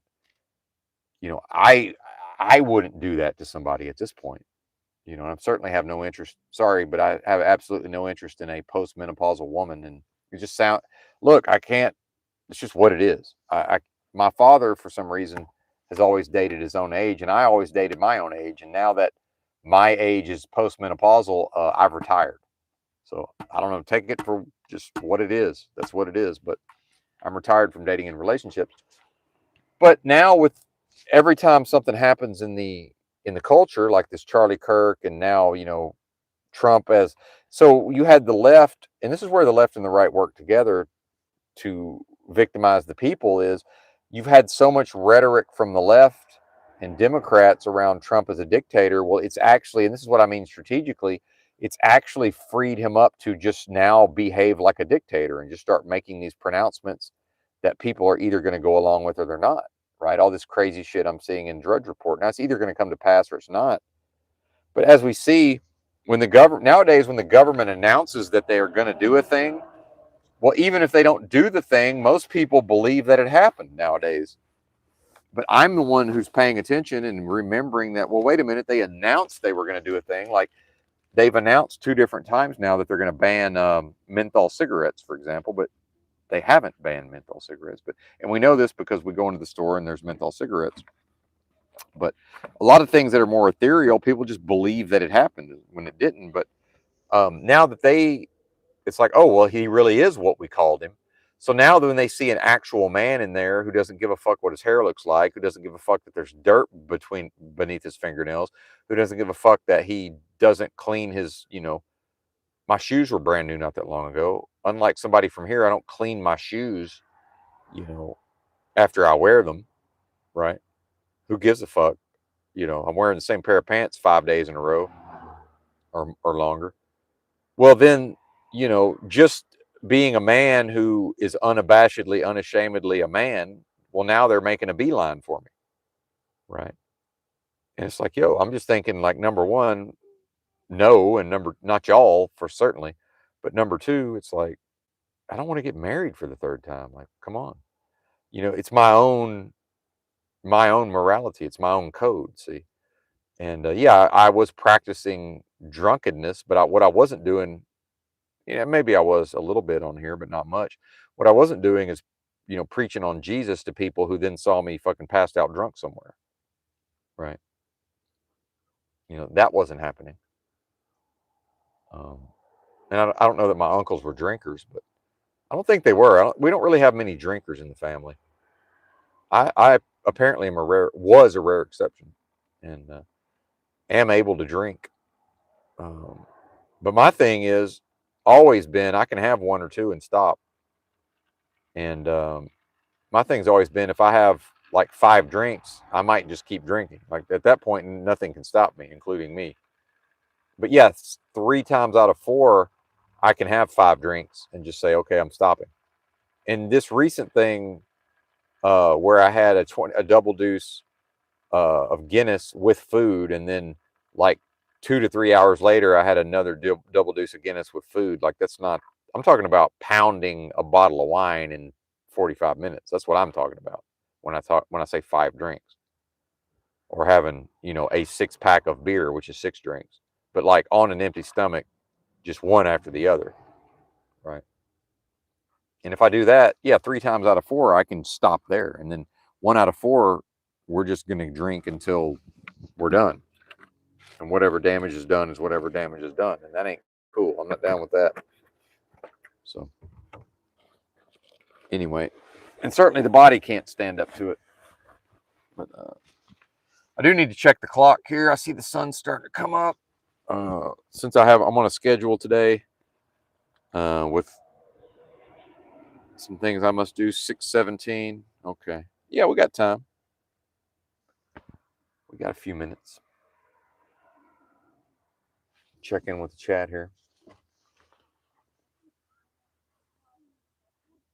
Well, and Rick, see, this is the thing, Rick, is people don't, and this is not a critique of Rick, but Rick says we've known Jack for over 3 years now, and he seems to be stuck in a continuous loop. He can't, he will never get out of that because he can't get out of it. And I'll tell you how I know this is because again, it may be lost to the sands of time, but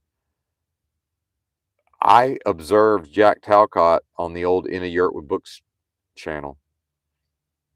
And the second time I ever observed him on a panel, I joined the panel. And actually, it was just Jack and Yurt talking. And I was in a very specific place of my illness where I was very ill and was quite energized and angry because of, if you've ever known anybody that almost drank themselves to death and then,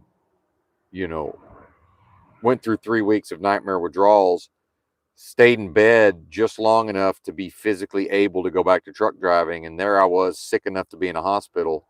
Literally, most people as ill as I was at the time absolutely would have been in the hospital and would have been immediately put on kidney dialysis and all of these things. And would have been taken very seriously. And I was driving a truck.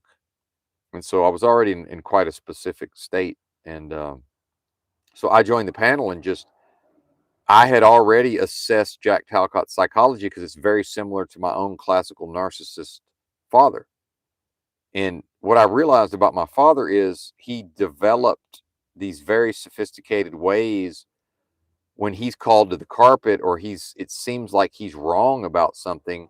He has these very sophisticated ways of wiggling and worming his way out of it by blowing a bunch of smoke up everybody's ass and making it seem like he's going to reform and that he wants to reform and he wants to be the best man he can be, right? He's not capable of this. He can't introspect. Jack cannot introspect. And my opinion is that this is why he claims all of this spiritual progress, right?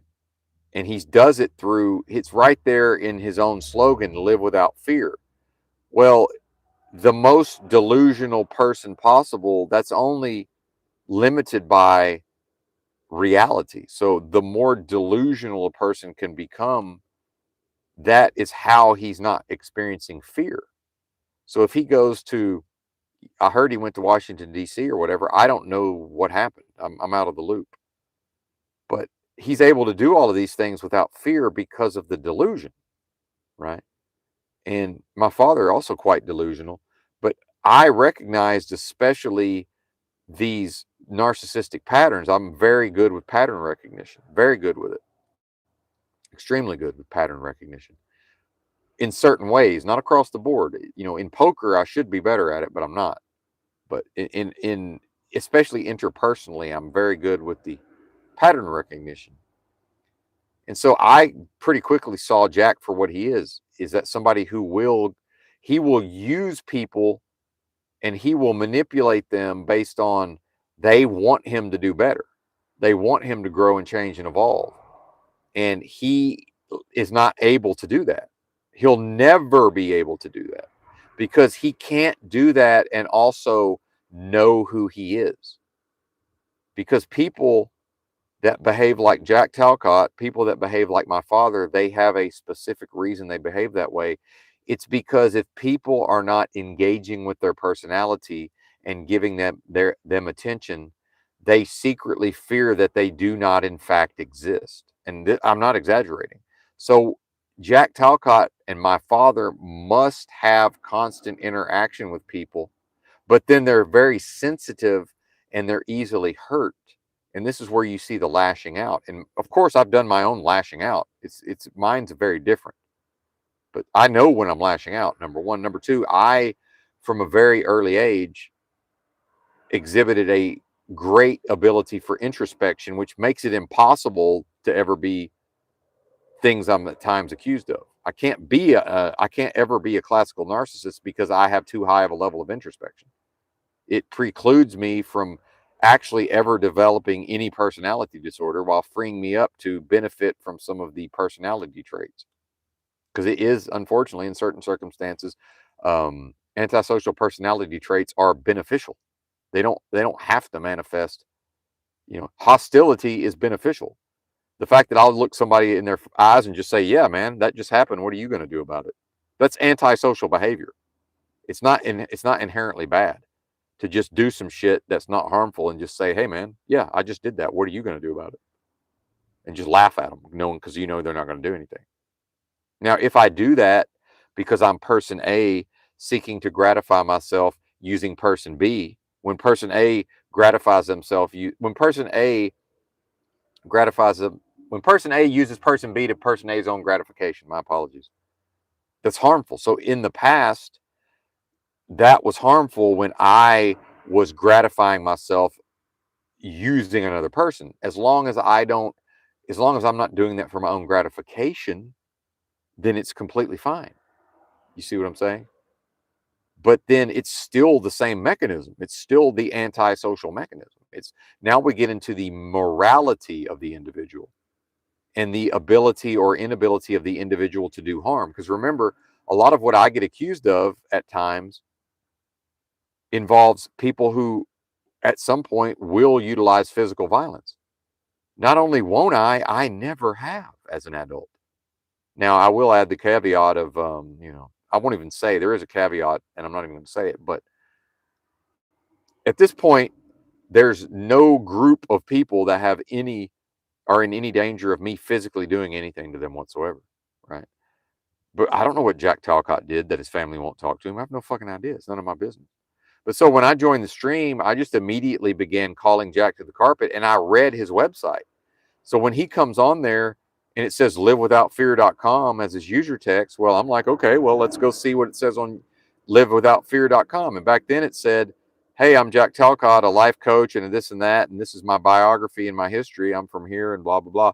And I've achieved, he basically claimed to have achieved, what Scientology would call clearing, being clear, becoming clear. And it's a version of what I'm talking about when I say unlocking the achievement of true knowledge of self / self-realization. But he claimed to have 100% control of his thoughts and emotions. And have we not observed Jack Talcott, the royal we or the community understands that couldn't be farther from the truth, right? Well, Talcott is he's engaging in a process where he's attempting to pass himself off as creditably being able to meet that standard. But then maybe with less and less frequency, he's lashing out less. That's not progress. That's discipline and self-control. So it's in a context of discipline and self-control. Guess who also exhibited that on his way to unlocking the achievement within the game? Me. I autistically freaked out way less.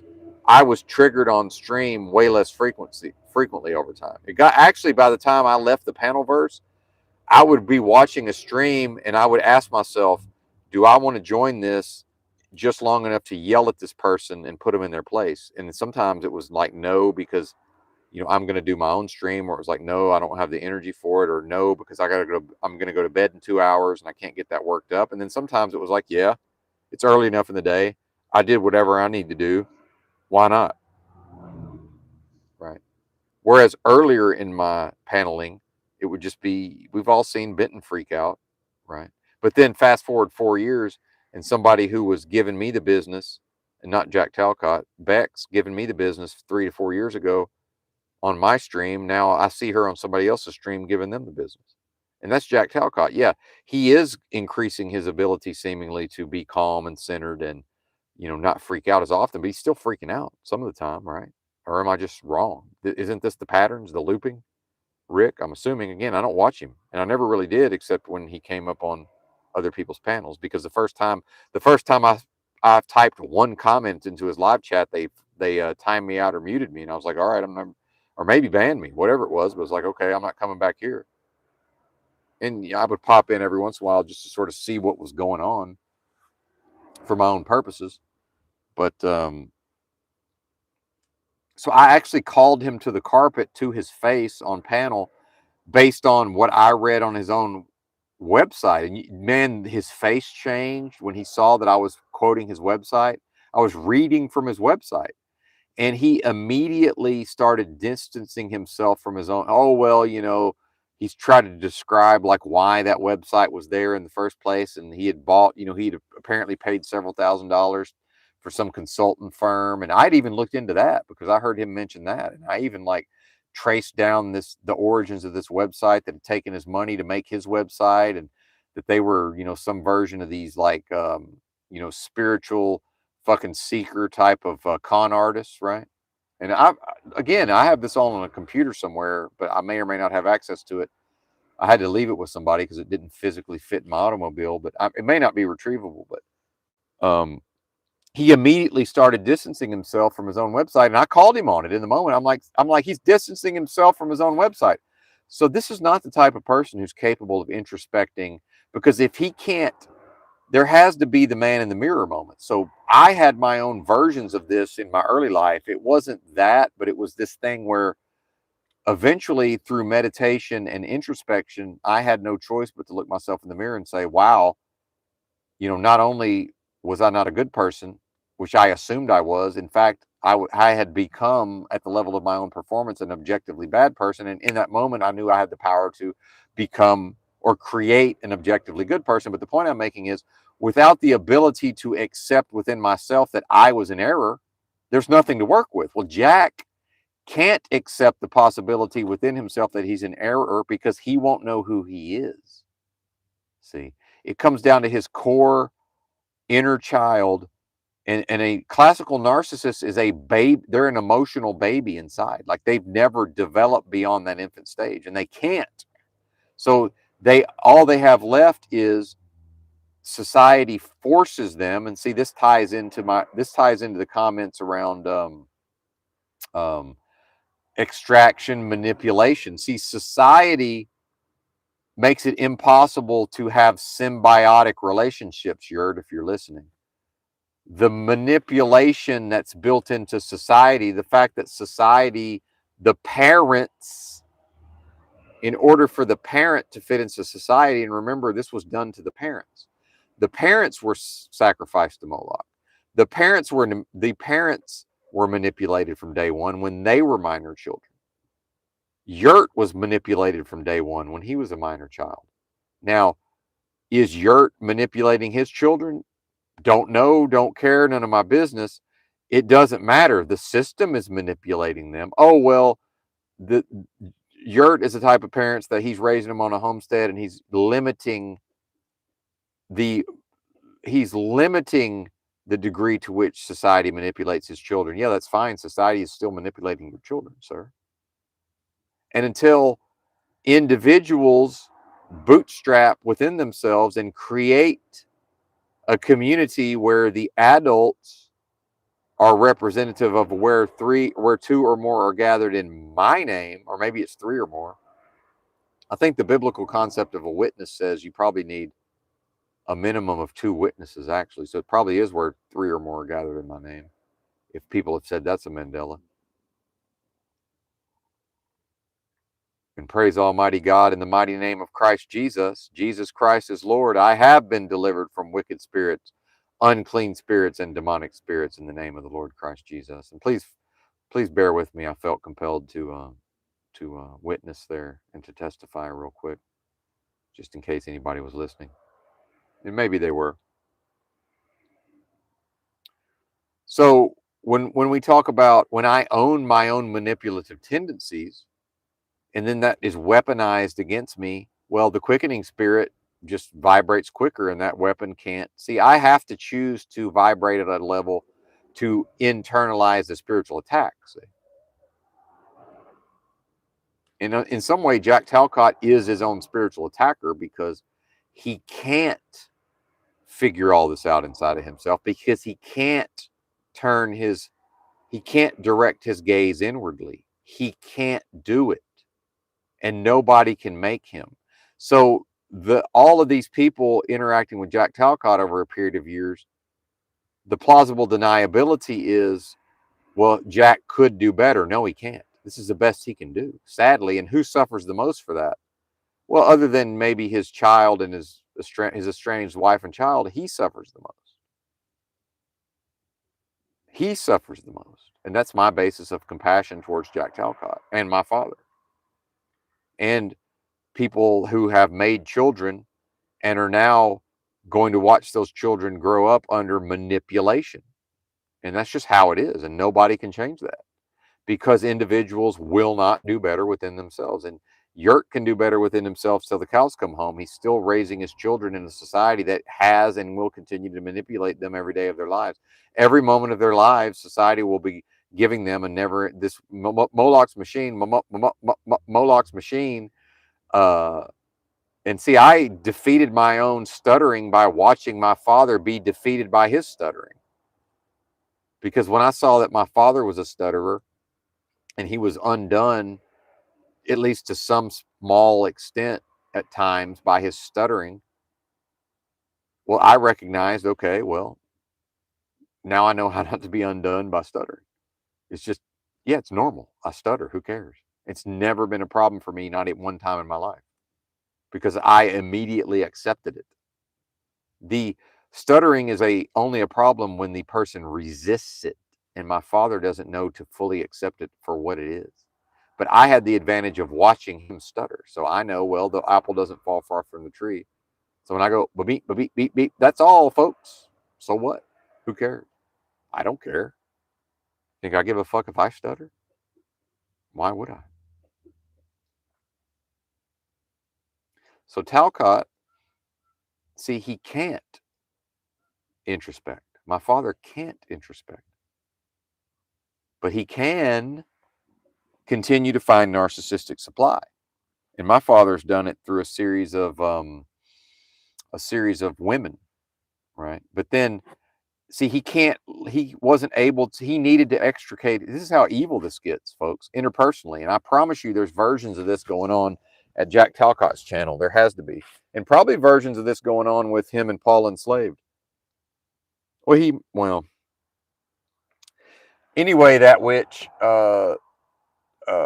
and I don't know that, again, we don't enforce any sorts of notions around the fact that Benton has specific knowings and beliefs. Well, that doesn't translate onto other people. So if witches show up in the chat, I mean, I guess that's just what happened, right?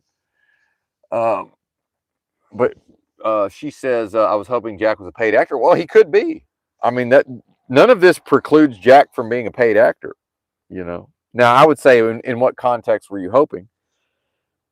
Or what's implied is because that would be less serious than him just manifesting this way of his own accord, I guess, or just being a victim of his own humanity, or a victim of what? Mind control? A mind control victim, right? As are we all on some level. So what would be even worse than to be a paid actor, that witch, would be to be an unpaid actor, because at a certain point, you know, based on my own formalized process of mind control and living as a homeless person since 2012, at a certain point it was like, man, you know, maybe I've been serving this system as an agent, but they haven't had to pay me. It's like, you know, do I really work this cheap, you know? And I think Terrence McKenna had something about one of his early mushroom experiences had something to do with understanding the nature of what he was, and then talking about and I work cheap, some version of that, which I find fascinating. But anyway,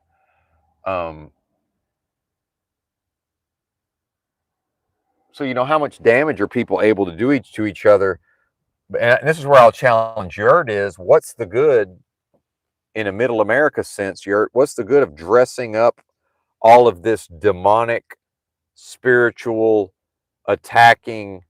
What's the good of adding the layer of what Yurt would refer to as cracker person civility, right? Whereas Benton is the more of the Martin Luther, and I don't mean Martin Luther King. I mean Martin Luther. I'm a little more in the just here we go right upside your head with what I know to be true, or what I via deductive reasoning have strongly suspect to be the case. I'm just blah blah blah blah blah. And just let them deal with it. Upside the beat them about the head and shoulders with it, and just see what they do. But not to harm them. Just here's the thing full force, and a person can either deal with it or not. What's the point of the cracker person civility with Jack Talcott? It's because people don't want to own up to their own part, because the people who are interacting with Jack Talcott the most strongly, and even if it's, oh, he's the so-called narcissist and the other person declares themselves the so-called empath, guess what? They need each other. And that's a closed loop system. See? And I refuse to participate in that. I simply will not participate in that on any level. Now, again, show me a human, I'll show you a hypocrite. I'm sure I fall, I'm sure I'm victim to that. I'm sure I victimize myself at times, in that vein. But speaking of in that vein, it's now time for Benton to make the second egg drink, or I'll fall behind schedule. So bear with me, folks. We're gonna keep. This is the non-tent portion. Although some of the content will almost certainly continue. But more of my focus will necessarily be directed towards the thing that must be performed. And again, not that I need people to do things for me. I'm merely pointing out that, if the so-called truth community wanted to grow and evolve and change and prove itself to be something other than what I know it to be, it could figure out a way to support, if you want to call it art, whatever this is, whatever this is that I'm doing. And then, yeah, I guess maybe that's my calling. Maybe it's for Benton to provide these services, but probably not. It's probably not for Benton to provide these services to the community. But because probably what would best serve, and there's not a community, but probably what would best serve the community would be for Benton to be free to meditate in the mornings, and get into altered states of consciousness at times, and do his thing.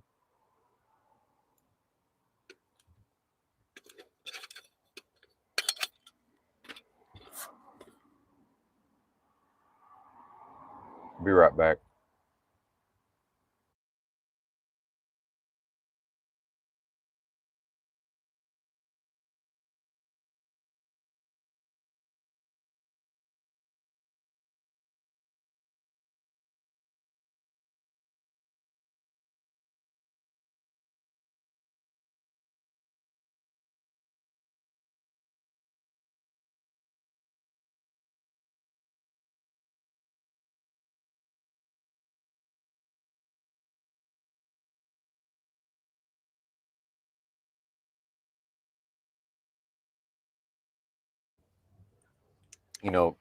Some people, that's what they would have to contribute to an actual community, would be more physical resources, right? Um, where Benton, if he's on a good roll, wouldn't have to concern himself with, okay, well, now because of just the mundanities of life, the message has to be less than what it otherwise might be because of just um, the schedule. And then, but then people's in America, to be an American is to be gaslit and say, well, yeah, that's for you to figure out, buddy. Oh, okay. Well, I guess it's not a society then. It's not a community. It's a loosely affiliated group of individuals, which actually is proving a lot of my points. If I'm made to do everything for myself, then it's not a community. It's not a society. It's a society in the context of corporations and government and transactions and business. So if Benton, similar to Christ or similar to Jesus from the Bible, insists on mostly doing his thing outside of those contexts, well, he's got to do everything himself. There is no community outside of the context of business and transaction. So if that is a logical fish fallacy in my comments that I read around, oh, it would be nice if we could just be symbiotic. I don't subscribe to that view because it's not possible because of technological society and because society's based on business. So wouldn't it be nice? Yeah, I don't know. Would it be nice? I have no idea, and we're never going to find out.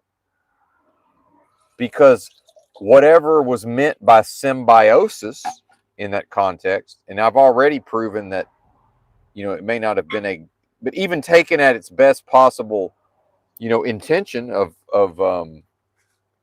what was meant by symbiotic, if we're going to go strictly biological at the level of what does a human need, because does a human need a system of business? Absolutely not. There's nothing within humanity that requires a master known as business and finance. It's simply not necessary. So,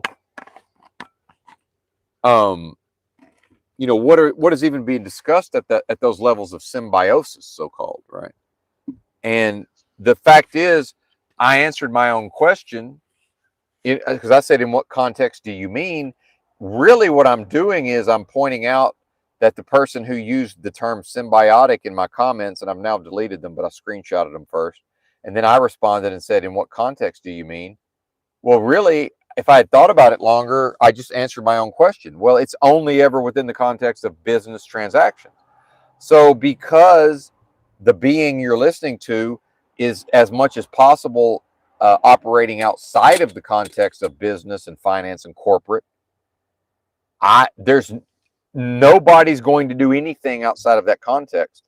Meaning, if I'm operating outside of that context and I see the need or the benefit for something that could manifest at a community level that would be symbiotic or could grow into something that could be described, Yurt, as symbiotic, it's up to me to do it all and to give it to the people, or it doesn't happen.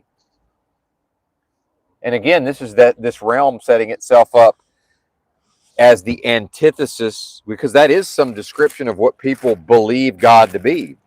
What I just described is at least in part what people think they mean when they say God. And I'm here to say that's not allowed or even possible within society in the context of Moloch's machine, because society is structured to not allow that, which is why Benton, just like the American worker, Orwell's, the plow horse from Orwell's Animal Farm, is always limited in their resources. See, always. And yeah, to keep an eye on me and to be used for the system's purposes to do these live streams. And if these live streams are definitely serve the system, now I'm using them to serve my own purposes. It serves, these are very beneficial for Benton, but in the final analysis, the system benefits above all in all ways.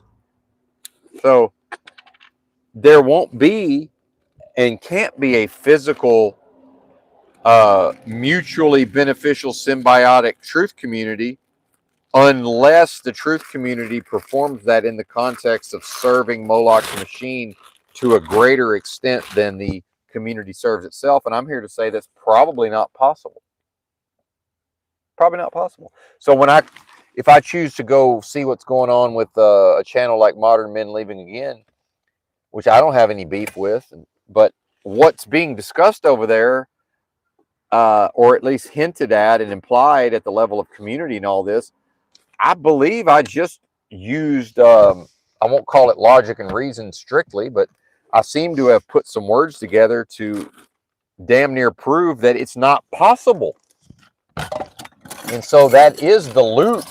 That's the looping into a thing that can never be brought forth and made manifest in the first place until individuals bring it forth and make it manifest within themselves. So clearly that thing doesn't exist within the vast majority of the individuals within the so-called truth community, provably. And until they develop it and install it within themselves, it's simply not present and won't be present and can't be present.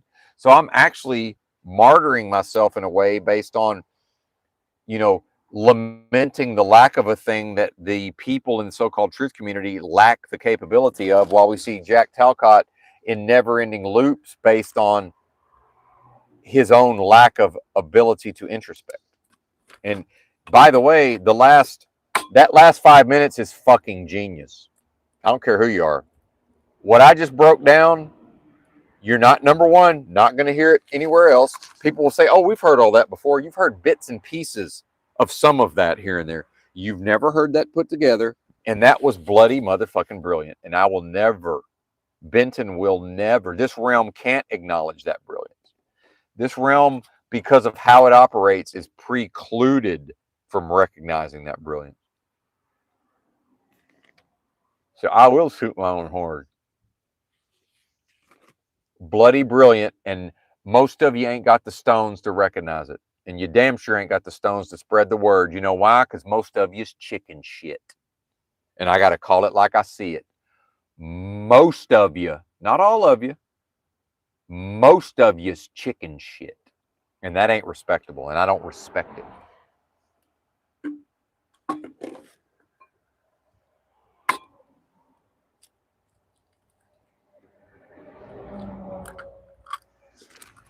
And there's a word for it, and it's the opposite of courage. And it's disgusting and repugnant and nauseating. It turns my stomach. It's shameful.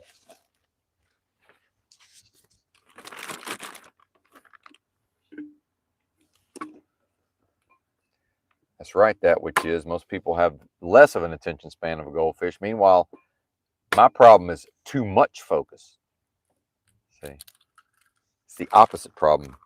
See, the being that develops himself or herself is now a victim of that in a sense, because now all interactions are with, virtually all interactions are with beings who simply will never progress to a level anywhere near that. And it's a separating of oneself from society. And society, because of the operation of Moloch's machine, it's all going to always be brought back to mockery and ridicule. It'll never not come back to mockery and ridicule.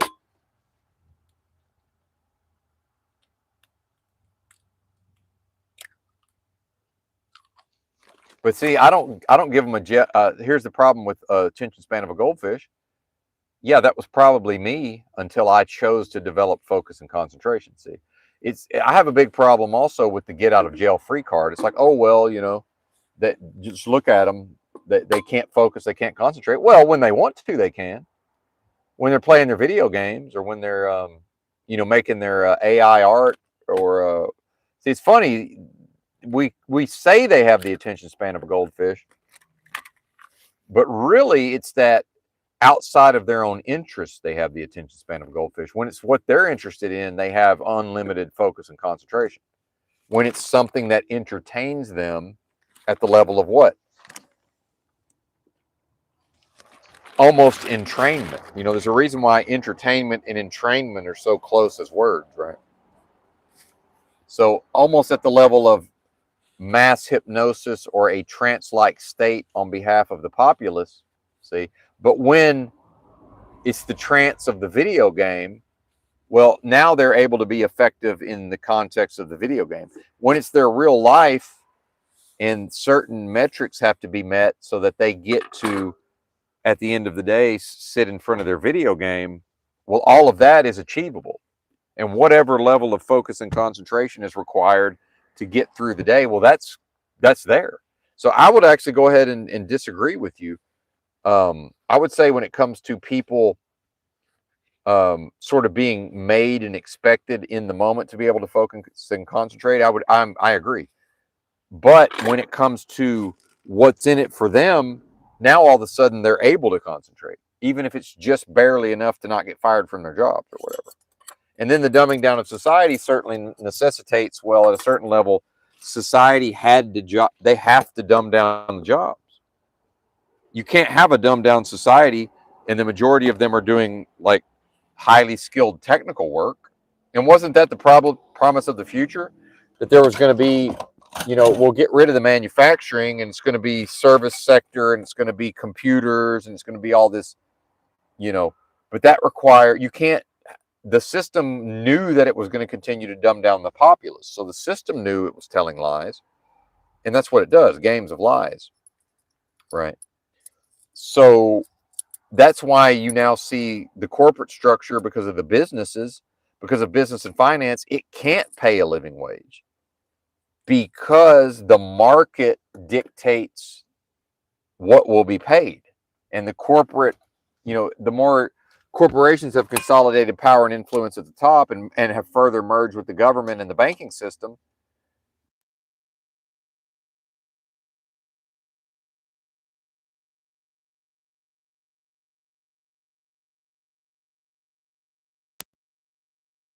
that's why we see something like truck driving, and there's all these people on the internet and on YouTube confused about the truck driving rates. And they keep thinking, oh, well, the rates are going to recover. The rates can't recover because the industry and the markets know that the driver is exiting the industry. So the moment that the market is convinced, oh, there's not going to be a driver in 2 to 5 years, you know what the market does immediately? It prices in the fact that they're not going to have to pay a driver up to $1 a mile to haul this freight, because the driver receives, right around 65 cents on average. Well, probably 60 cents on average for just bargain basement run of the mill dry van. But the moment the markets are convinced, this is how financial markets operate. The market is not capable of doing anything else. It's all it knows how to do in that context. So now I get to watch a bunch of truckers who don't understand that, yeah, you can't earn a living in the traditional sense. Yeah, they can make enough money to support them, right? They can't make enough money to support a household because there's a mama somewhere and there's some kids somewhere. And even if a trucker makes, 90 grand gross, that's not enough money anymore. It used to be, now it's not. See, but the market has said you can't raise truck driver pay. In fact, you can't even operate a long haul trucking company they operate at a loss now unless they have contract freight. Anybody that's operating on the spot market, it's at a loss. So that's where you get into the turban wearers and the foreigners, because they do work for free much of the time. And and these corporations, the thing about these corporations, that's where it's headed. So what you're going to have is people like me who, especially there's more of a social credit score. In me, it's my clean record and it's my, I can pass a background check and all of this. But so if I hear about a job, I might do a job that's not truck driving. Like, let's say somebody has a facility somewhere, or they have some property. Let's say they got property and I've heard about this in Seattle, where the city of Seattle finds these people because, all of these businesses, this retail has gone out, and some investor, some developer owns the property, and then homeless people take over the property, and then the city starts fining the property owner. Now, I know middle America goes, oh, that's crazy, that's outrageous. Well, regardless, it's legal and lawful, and it is what it is.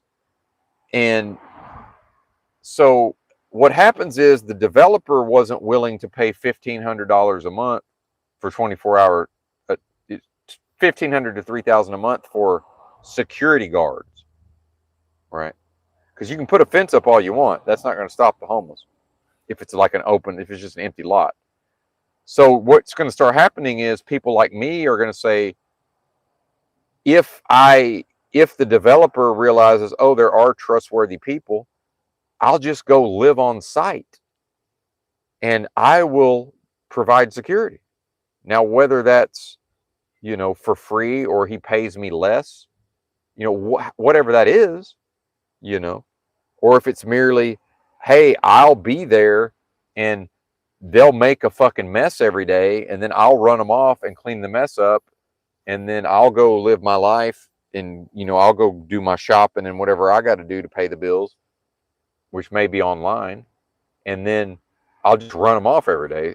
I'll do whatever the minimum standard is, that so the city won't find the guy, is really what it'll come down to. You know, you're going to start seeing stuff like that happen more and more. So what's happened with truck driving is you got people who came here from other countries who, realistically speaking, they're doing the job to occasionally get some money, and then to mostly the benefit to them is that they're living in their truck, and probably their employer, they are reasonably assured, is taking care of their family financially in India or wherever they came from. Like, that's already been happening here. It's just Americans don't understand, because we've been so spoiled in certain ways, we don't understand that. But now that Americans are starting to experience versions of that, we're starting to understand it. I'm starting to see that there's certain jobs I probably would do, but you're going to have to let me live there, right? But I'm a homeless person who will just sleep on the floor. So what's the difference? Who cares, right? From my perspective, because I'm not worried about what people think of me. Same thing with the truck driving. So, you know, if I go back to truck driving, at what point is it that the government, for this period of time, for whatever reason, is not letting, you know, now these companies, these fly-by-night companies that have been employing these foreigners who don't speak English, now they know their trucks could get placed out of service at any time, which that's not a new law, folks. That's always been there. It just wasn't enforced whatsoever. And I mean, nationwide, it wasn't enforced. This idea that, oh, look at what the West Coast, oh, it's California, Washington, and New Mexico. No, I'm telling you, when I went into truck driving in 2018, they made us study all of this, and we understood that being able to speak English and read the road signs is a requirement of holding a CDL. The corporate system, for its own purposes, has allowed all this to happen nationwide, every state of the nation.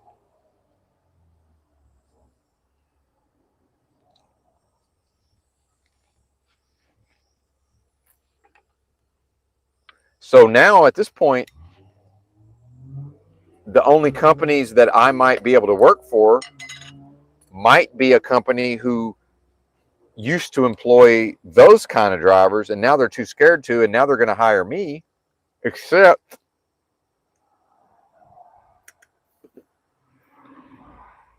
I ain't running illegal and they can't make me. Meaning I'm not running outside of the hours of service. Meaning if they book team loads to a solo truck and they say, well, this guy will just drive, he'll just break the he'll break the rules of service and just get it there. No, I won't. And what'll happen is, at a certain point, I'll end up at a warehouse. I'll end up at a grocery warehouse. And if you got a Tuesday 2 a.m. appointment and you miss that appointment, you know what happens? They unload you next Tuesday at 2 a.m. I'm not even kidding. They unload you next Tuesday at 2 a.m. For real. That's what they do. So if I go back to truck driving and my first load is one of those, how do I feed myself? Because I'm probably going to be, surprise, surprise, if I go back to trucking, it'll probably be right about when I'm broke. And would the community help me get over that hump? Because because see, the company's never going to take my word for it. If I tell them, hey man, I'm not running illegal, they don't believe me till I show them. So after their truck sits for a week, waiting to get unloaded, now they're going to get the hint, okay, we can't, but they're still going to try to do it again. They're going to be like, okay, well, if we want to keep this driver, we're going to have to at least pretend to go along with his program. But the next thing you know, a month will pass and they'll do it to me again. And I'm starting to see in the ads for some of these, something I've never seen. And I think it's some of these fly-by-night companies who are they're trying to hire people like me now. It says cash advance after your first 2 loads. I've never seen that. Industry standard is you get a draw pretty much when you're under your first load. Now, some of them might want you to deliver the first load first, but pretty much, you know, once you're doing the first load, you can get at least like $100 off your fuel card, right? And I can always just be like, I don't know what to tell you, man. I'm too hungry to drive, so you're just gonna have to give me something. Like, you know, I can just extort enough to eat out of them in the short term, right? So that's what I'm looking at subjecting myself to, possibly just to live in a truck and to be able to buy, I like to be able to buy nutritional supplements. I'm already off of my lion's mane mushroom and my reishi mushroom, and you know, there's certain things I take that do arguably benefit the broadcast, although it's debatable, but I'd say that it helps. In my opinion, helps my brain work. I'm probably less likely to get weird. The weirdness of yesterday's stream, I would chalk some of that up to, maybe not quite being able to put the proper compounds in my body at a certain time. But, it's debatable. It's debatable.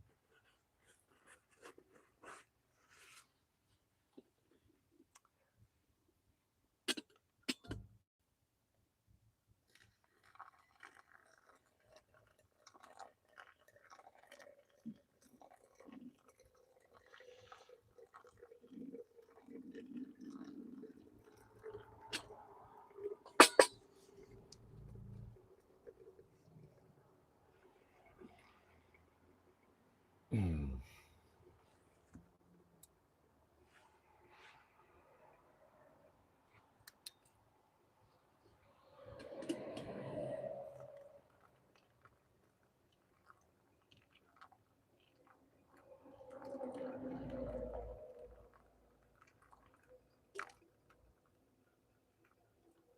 Mm. I'm still here. I'm pouring the water for the mate.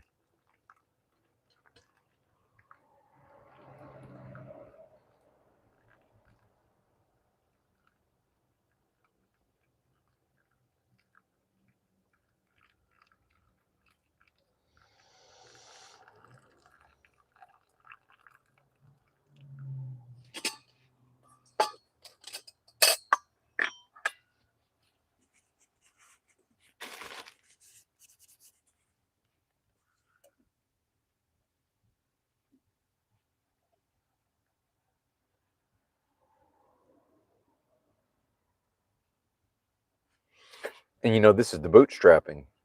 This is what is just expected of me, and I'll just be blamed the whole way. Well, if he didn't want to have to put up with that, he could have done this different, could have done that different. Yeah, shoulda, coulda, woulda. Who cares? It is what it is. The American people and the American worker could have done a lot of things different. They choose not to. You know, the American worker could demand better wages and better working conditions. Meanwhile, uh, I saw myself mentioned in the live chat of another channel by somebody who wanted to make fun of me around, oh, don't disagree with him economically. And this person's personal hero is Ronald Reagan. And Ronald Reagan, the economics of Ronald Reagan is the economics of today. It's globalism. And that person has no concept of that because he doesn't understand economics well enough to know, yeah, the system refers to what Ronald Reagan did economically as neoliberalism. And that's involved in global trade and global competition. And the fact is, you can't have an American worker that's paid a proper living wage because it's a global competition. It's not possible. See? And when I talk about these big American corporations will not compete with each other at the top for the price of labor, same thing internationally. See?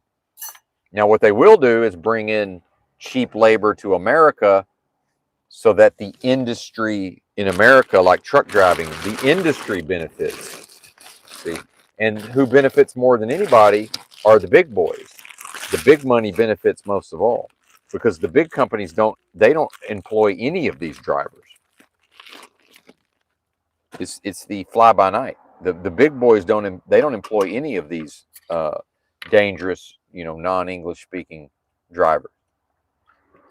They're the ones who hire an inexperienced Benton, and Benton they get 14 months out of me because I know that to be a good little truck driver, I needed to do my first year with accident and ticket free with one company. And so when they pull my records to decide to hire me, the fact that I didn't work for an entire year, the fact that I've, at least with two different companies, I've only worked there a couple of months, that's important, but it's way less important to look.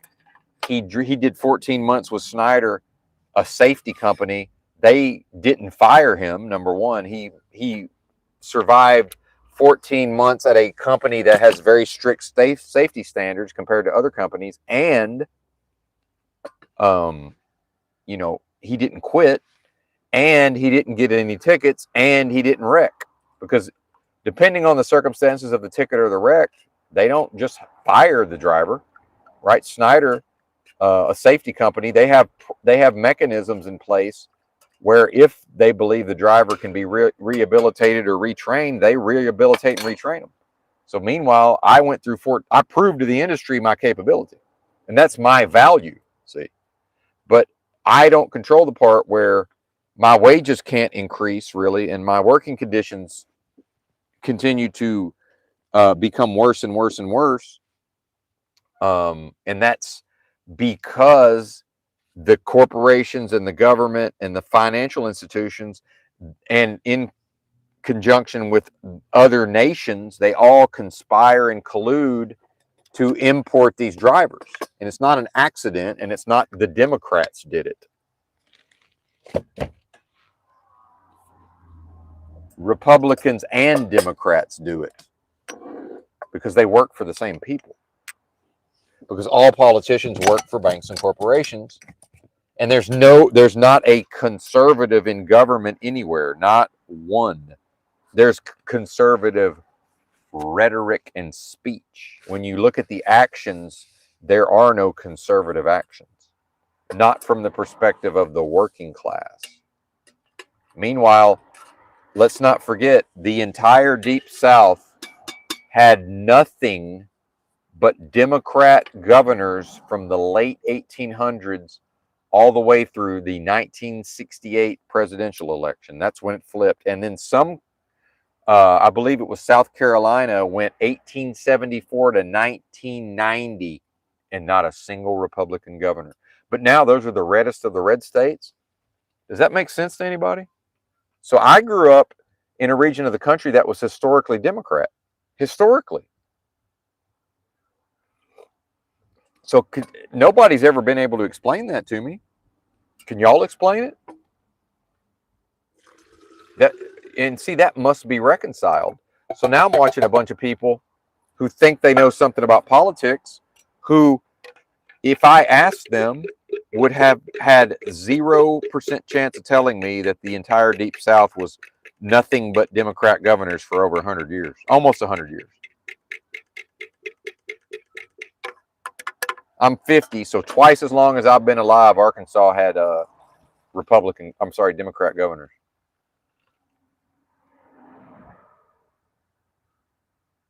For that length of time, but not during. And then Arkansas, they broke the streak and went right back to Bill Clinton, a Democrat. And I'm just saying, I'm not saying that there wasn't, I'm saying the unbroken streak. That's how hardcore Democrat the South was historically. But now it's nothing but conservative. They're not conservatives. What's considered, it's because it's progressivism, what's considered conservative has changed. The people haven't changed. It's just that, guess what?